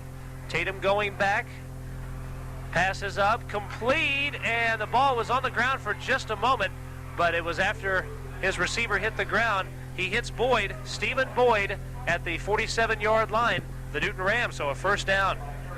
I tell you what, the coaching staff's really upset because the ball kind of popped free and hit the ground, and the referee just didn't see it. But one of the other things he missed was 2 people holding number 58. 58 was getting driven off the ball, and I was wondering what in the world's happening because not too many people can block 58, but 2 people had his jersey just pulling him down the field, and there should have been a penalty on that play. So now 1st down at Newton's 48 as the drive continues. Rockdale coming through in a pinch offensively there. 4.5 minutes left. Man in motion for Rockdale. Now set to go on the opposite side as they give on the delay to Evans. Evans to the 40-yard line, busts through to the 38, and again holds it just like a fullback, guarding it with both arms and just moving forward with everything he's got, plowing downfield. Looks like the interior part of the defensive line kind of guessed wrong there, and Habeas White is complaining to the official about some holding, but it's one of the things you got to make a big pile right there and allow your linebackers to make plays. And it's one thing that hadn't happened here in the 4th quarter is linebackers have not made a play. Odell Dixon was in the backfield before the play even developed, but was unable to bring down the ball carrier. It's going to bring up another 1st down for the Bulldogs. So they're driving here with 4 minutes and 11 seconds remaining in the 4th quarter. Will the Bulldogs go to one of their 3 receivers they've got set up here? They've also got 2 backs. They pitch. Brandon Evans left side. There's a penalty flag. Watch that. Evans busting through to the 30 to the 29-yard line. And every time Brandon Evans touches the ball, he tries to lay a hit in on somebody. I mean, he is in there on every single play laying hits. I tell you what, he's a true fullback. He loves to hit, but I think the call is going to go against the Rockdale Bulldogs. It's going to be holding, so that's going to be a big penalty for them because it's going to bring up probably another first down and 20 for the Rockdale Bulldogs if they mark it from the spot of the foul. And the penalty flag thrown almost at the original line of scrimmage at the 39-yard line. They started, of course, at the Ram 38-yard line, and that'll move them back close to midfield. Well, we hope you've enjoyed our broadcast of Ram football. We're certainly not going anywhere now. 4 minutes remaining, but we want to invite you to join us next Friday night from Death Valley in Athens, Georgia. Newton Rams, Clark Central Gladiators, and the play-by-play, or not the play-by-play, I should say, the broadcast debut of Mark Birch, who will be doing the color analysis in 7 days. Yeah, I tell you what, I'm looking forward to listening to that, maybe on the tape delay, or maybe run over to the station and get a copy of it. We'll actually see what Mark's got. What do you got? What do you got there, We'll Mark? find out in 7 days. Meadows takes it in a shotgun formation, passes up. It is, oh, what a hit at the 32-yard line. That would have been complete to Boyd, but goodness gracious, did Kerry Brown lay a hit in on Stephen Boyd. Yeah, I tell you what, number 18 for the Rockdale Bulldogs, he's probably wondering what in the world just hit him, and he's leaning over trying to grab a little bit of some breath. Looks like Stephen Boyd there tried to make the reception and just got drilled in the back, and big play there by Gary Brown. But I tell you what, the official or the umpire actually that stands right behind the defensive line, he's missing a lot of calls because the defensive linemen are getting held almost every play, and the guys are up there griping and complaining, but apparently this is the referee or the umpire, if you will, is just not listening. And if you're in the position of the Bulldogs, if you're not getting caught, why not do it again on the next play? That's exactly what's happening. On the shotgun formation, yet again, here's Meadows. Meadows scrambling from the 40 to the 50, and at the 45-yard line is chased out of bounds by the Rams. Had nothing there except running room, so at least gained a few out of the play. Good job there by Rodney Smith to come out of the secondary position and force Chris Meadows out of bounds. But still, Chris shows a lot of good athletic ability to do some scrambling, got away from Nikita Webb, and just simply outran the pursuers and forced Rodney Smith to come up and make a play. It's going to bring up third and about 15 yards to go for the Bulldogs. And again for the Rams, something very important here. They only lead by 8. Remember, if Rockdale puts it in the end zone, they can go for 2 and tie this thing. Hard to believe the way the Rams have been able to move the football offensively that this would be an 8-point game right now. Yeah, it's just not been a very pretty ball game for the Rams, but still they're ahead. And one man busting right through the line as the penalty flag is thrown. Hebius White went straight through the offensive line and in toward the quarterback, and another penalty has been called. That's going to be against Habeas, and this is the third penalty on him, the third penalty for being offsides. And tell you what, I think he has definitely got the bonehead club of the award. And Stanley Allen on the Rams sideline has just had a penalty flag thrown against him. I think it's against Stanley Allen. He is hopping. No, it's not against Stanley. It's against one of the other coaches. He's upset with one of the other coaches of arguing with the official. And Coach Stanley Allen is upset, not with someone else. He's upset with the other coach. And now to top it off from the 43-yard line, they just throw another one up, just decide to throw another yellow hanky in the air. So an unsportsmanlike conduct against the Rams, and I think they've called a timeout. No, they haven't. Millwood was trying to call for timeout as the managers were there on the field, and the officials waved the managers back to the sideline. This is one of the things where just, I hate to say it, Kevin, and this team just, it lacks a lot of discipline. And where do you get that from? Well, you get it from a lot of places. You get it from your parents, first of all. You get it from the coaching staff, and you also get it from your teammates. And this team right here has just shown you tonight that they've got a lot of discipline problems of arguing with the officials, arguing with the coaches, and this is something that's going to have to be addressed, and boy, I can't wait to address it on Monday morning. My apologies, by the way, to Stanley Allen, who, when I was looking, was hopping mad as official was throwing the flag. As you say, it was not Coach Allen who had the a penalty called against him, but from what I saw, that's what the case. That's why I thought that the penalty had been called against him, but as you say, it was not. Yeah, one of the first-year coaches down there probably got just a little bit anxious and a little bit excited about the offsides penalty, and Stanley Allen, being the veteran coach that he is, just got really upset with him because it's another 15 yards, and the Rams are just kicking themselves in the rear end here, and it's giving the Rockdale Bulldogs. And they're just sitting back and accepting all these penalties. And it's going to bring up a first down and first and 10 to go on the Rams' 23-yard line. So many calls going here against the Rams as far as penalties are concerned. So many of these penalty flags being thrown against Newton. 9 penalties in the half. In this quarter alone, 60 penalty yards, and here's another one called. I guess there was a sequence of 3 there. Yeah, there was 3 personal fouls, 1 on the field, 1 in the coaching staff, then again another one on the field. So Coach Brassfield better take a timeout, and that's exactly what he's doing right here, is taking a timeout to try to cool his players down before they get another one. So what has happened here, a sequence of 3 penalty flags against the Rams turns a third down and long yardage situation from the 43 to a first down on Newton's 12-yard line. The sequence of 3 straight penalty flags, 11 penalties against the Rams in the second half here. And in the first half, they had 5 called on them, 16 total penalties. So what's the total yards on the penalties? Well, let's take a look here. We've figured it up for the first half. I've got a calculator if you need one. I don't know. A calculator may not do it, Paul. 55 yards on them in the first half alone. Add in the 50 yards from the third quarter. That's 105. And let's do a count here. Keep that number in mind. 105. 71 in this quarter. So it's 201. 130 plus 71. Wait, I think, let's check it out here. Let's do it. We'll do it one more time. We've got time since the Bulldogs are off the field. For the first half, 55, and for the third quarter, 50. That's 105. Okay, 105. Plus 71, 176. 176 yards. That's a decent offensive game, or a decent rushing game. Well, and the bad thing about it, Kevin, is those 176 yards are just because of stupid penalties. And it puts Rockdale, don't forget about Rockdale. They put them in a great position right here. First down on the Newton 12-yard line with 3 minutes and 27 seconds remaining. And you could hear the fans thoroughly upset at what's going on with the penalties. They understand that Rockdale has been given chance after chance at this thing. 3:27 left for the ball on the 12-yard line. They go to Evans. Evans at the 10 is tackled after a gain of 2 yards. I tell you what, the Rockdale Bulldogs, they're in a great position right here. They're accepting all of these penalties, running down the field. Was able to pick up a few yards there. It's going to bring it down to about the 10-yard line, so it's going to bring up about 2nd and 8 to go. But the coaching staff over there at Rockdale, they showed a lot of discipline because their players haven't done anything. And I don't know how many penalties Rockdale has, but it's not very many. No, in fact, since a play that was called on them about midway through the third quarter for a 10-yard penalty, they haven't had one since. Not one yet in this quarter. 2:45 and counting on the clock. They pitch left side, Brandon Evans. Evans to the 10-yard line and stopped at the line of scrimmage.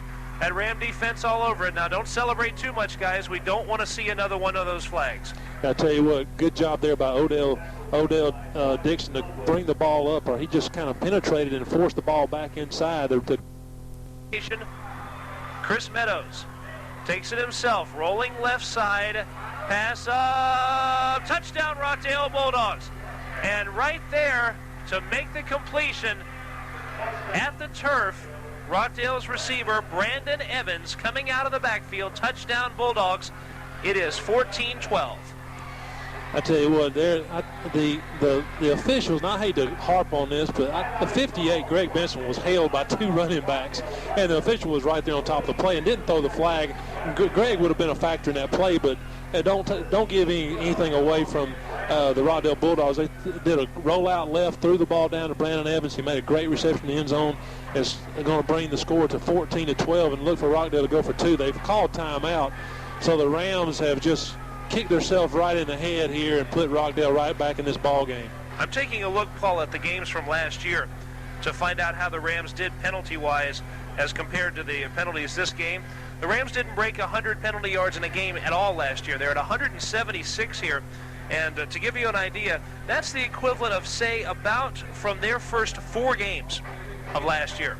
It's just lack of concentration. It's just lack of discipline. And, you know, being a coach down there, the guys, they don't show a lot of that at practice, but they're a very emotional group. And sometimes when those emotions get hyped up, especially in a rivalry like Rockdale, sometimes your heart over-controls your brain and you do stupid things that you don't really want to do. And not only does it happen to the players, but it also happens to the coaching staff as well. And we've seen that on that big play when the coaching staff was penalized 15 yards for unsportsmanlike conduct. Remember, 80 penalty yards went against the Rams last week, too.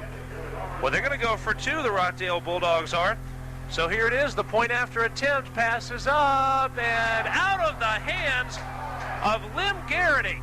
That could be the difference in this game. A few inches. Lim Garrity with the ball at eye level has it bounce up off the fingertips and out the back of the end zone, and the most glorious dropped pass, I guess, in Homer Sharp Stadium for the last few years. Oh, wow. I tell you what, he will never forget that right there. The number 2, Chris Evans, simply just threw the ball right there. Chris Meadows threw it right there where Lim Garrity should have just made an excellent reception, but it went right through his hands and popped up, and he just couldn't make the reception. And, you know, whenever you talk about a rivalry like that, you wonder about how many years you're going to remember that. I remember my years against Rockdale, and I tell you what, Lim Garrity is going to remember that one for the rest of his life. That should have been 2 points. It could be several years from now, Lim Garrity sitting in this booth talking about how that pass just went off the fingertips, just as it's Paul Dailey reminiscing about a few interesting incidents against Rockdale. Oh, yeah, we don't want to get into that, but as we look back down on the field, Coach Brasfield's getting his hands, what he calls his hands team ready. And these are the players who have the best hands on the team, because you know what Rockdale's going to do. They're going to onside kick it or maybe pooch kick it to try to get themselves back down here in a position to try to win the ball game. But I tell you what, this has just been a really ugly football game from the Newton standpoint. Way too many penalties, just lack of effort, too many fumbles in key situations, and you know, they should have won this game. This game should have been over with in the second quarter, and some of the subs down there, the JV guys, should have been playing out there on the field. And it's just something you don't want to see, but it's happened, and you got to live with it, and hopefully you can survive the next minute and 15 seconds and get out of here. And when you've got the Clark Central Gladiators and Norcross Blue Devils coming up the next 2 weeks, you cannot be having the amount of penalty yards and the amount of trouble that this Newton Ram team has had, because against a team like the Rockdale Bulldogs, who are a little less experienced and dropping down 2 classifications, they're able to maintain the 2-point lead, but a Clark Central team will blow past you when you have that many penalty yards. You're right, and we've got to make these. I can't say they. We got to say we now. We've got to make these adjustments before we get into our region schedule.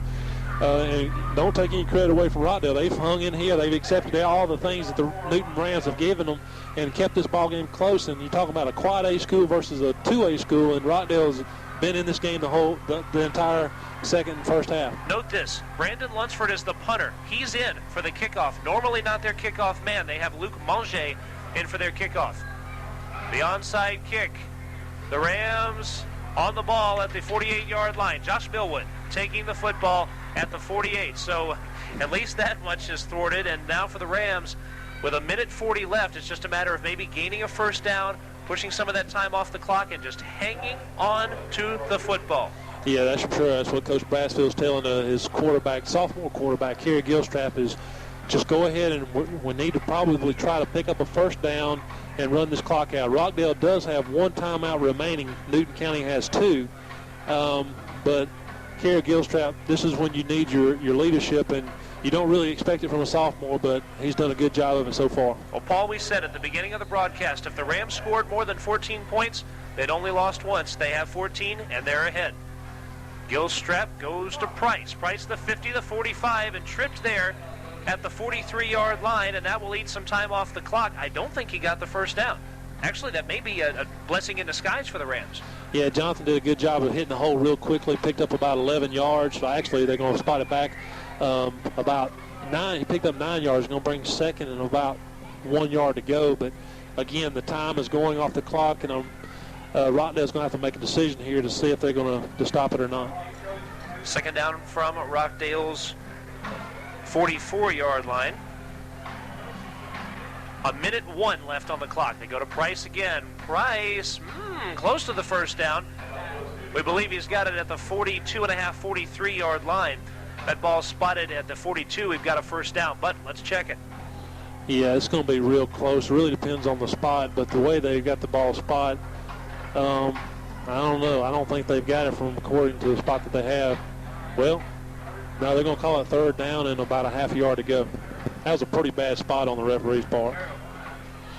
So it's still now at about the 43.5-yard line, the nose of the football touching Rockdale's 43.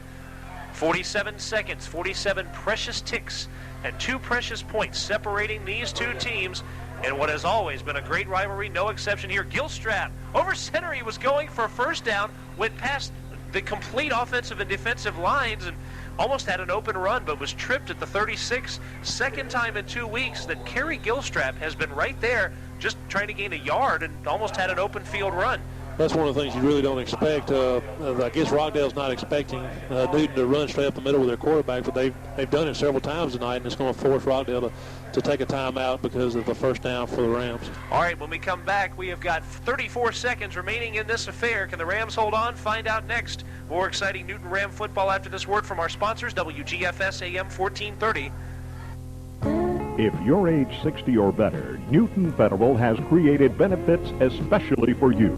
Our Now Interest checking account pays current market interest on your entire checking balance, not just part of it, if you maintain a $100 balance. And we offer it to our 60-plus customers with no minimum balance requirements and no monthly maintenance fees. Talk to us today at Newton Federal Savings, FDIC insured. After all, you deserve the best.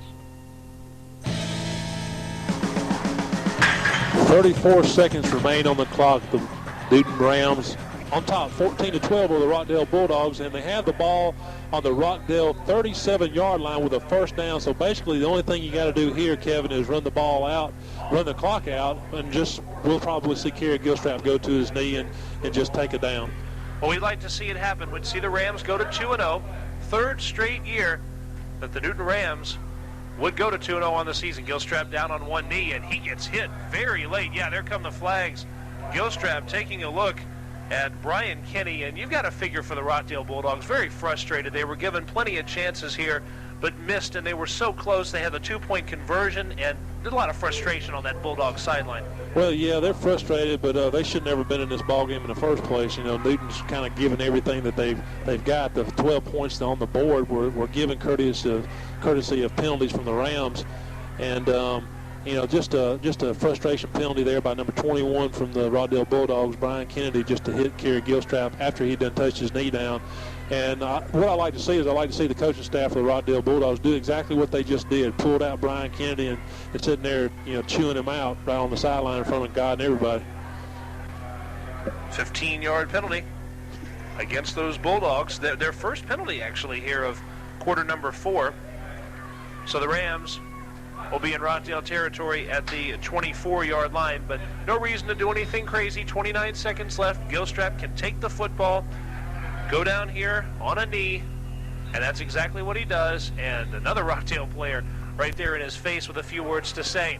18 seconds left, and the coaching staff motioning to their team to get away from the football and get into the huddle as quickly as possible so they can set the spot. Yeah, that'll be the last play of the ball game. All the Rams have to do now is hopefully not get another penalty and watch the clock run out. That is it, folks. The coaching staff going onto the field. The time has run out for the Rockdale Bulldogs in 1996 against the Newton Rams. And oh goodness, what an affair we saw from Homer Sharp Stadium. This is one of those games that you wish wasn't as tight as it was because of all of the bad things that happened to the Rams, the penalties, the fumbles in the red zone, the trouble getting the ball into the end zone. Nonetheless, though, we sound like we did last week, Paul. When it counts and where it counts, it's 14-12. The Rams win it again. Yeah, you're right, Kevin. You know, it's not very pretty. It wasn't pretty last week in Central Macon either, but you forget about that about mid-season. You say, hey, yeah, we beat Rockdale, and that's all you got to say about it. But I tell you what, this is going to stick out in my mind about just the senseless penalties. You know, being my last broadcast up here, just the senseless penalties. And believe me, my first agenda on Monday morning as an official coach of Newton Rams is to try to correct some of that stuff with the help of the other coaches. It's just something that you just don't like to see out of high school football players. There's a lot of character, a lot of discipline. But again, the Rams win 14-12 over a feisty little Rockdale Bulldog team. and you just survive and just try to go on to next week in Clark Central. But if they play like this in Clark Central, I tell you what, it's not going to be a really pretty situation. Yeah, they've left you with a nice stretch of games here as you take over as an assistant coach for the Newton Rams. In fact, in this play-by-play announcer's opinion, you're entering a 5-game stretch which could be the toughest the Rams have faced probably this decade. The next 5 games, the Clark Central Gladiators and Norcross Blue Devils, then an off week, then you hit the sub-region with Brookwood or Cedar Shoals first, then Brookwood and Shiloh. Talking about 5 extremely tough and talented and tradition-rich football programs. Yeah, the Rams are definitely, if they play like they did the first 2 weeks here, even though they have 2 wins under their belt, if they play like that the next several weeks, they're in for a long season. But the sad thing about it is, Kevin, the athletes are out there on the field for the Rams. If they can just get their heads right, play fundamental football, and not make the mental mistakes that they've made the first two weeks, they'll be in good shape, and they'll be in every one of those ball games. Well, we will hope that will happen, and when we come back, we are going to put the icing on the sweet cake that has been the broadcast career of Big Dog Paul Dailey. We'll be back with the end of it after this on WGFS AM 1430. At Coast to Coast Home and Auto on Monticello Street in downtown Covington, we believe when you buy a new lawnmower, it should come with no strings attached, which is why Coast to Coast Home and Auto is proud to offer a complete line of Toro Super Recycler mowers.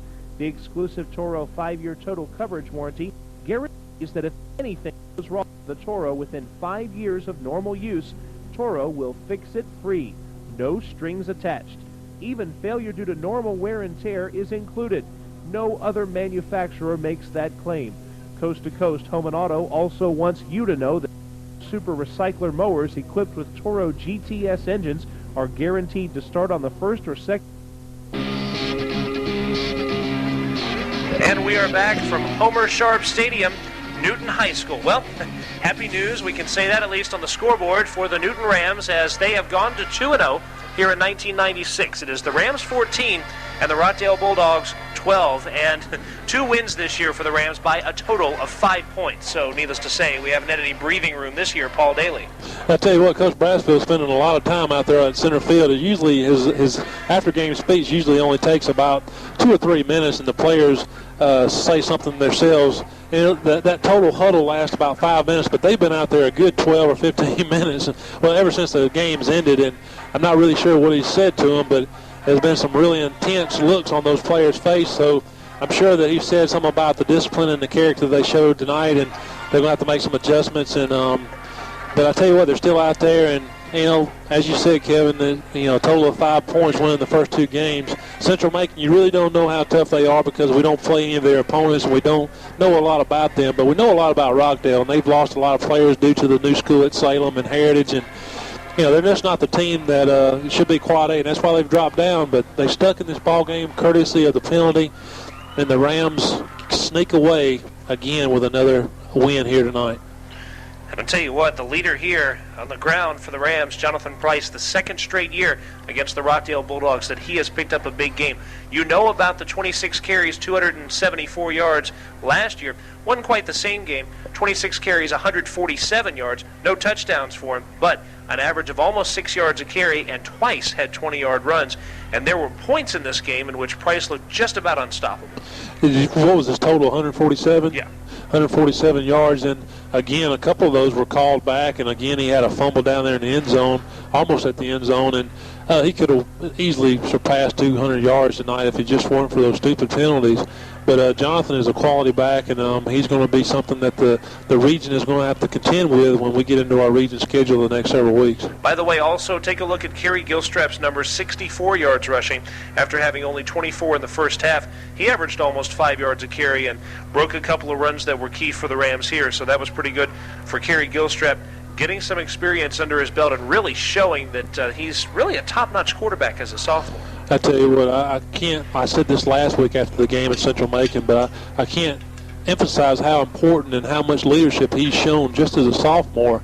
And I remember when he was in 5th grade when I was teaching him school, and I was really surprised to see him, 5 years later leading this Newton County football team to 2 victories, and he's got a lot of character. He uses his head, uses his athletic ability. He's got the total package, and again, he's only a sophomore. And Gilstrap passing for 76 yards as well, 4 for 13 through the air, an average of 6 yards per pass attempt, and as far as completions, an average of 19 yards per completion. He did pass for the 1 touchdown, and oh, what a crucial situation that was on a 4th down from the 15-yard line, hitting Breek Johnson for the touchdown. The same play that they ran down in Central Macon against the Central Macon team that scored the touchdown late in the 4th quarter.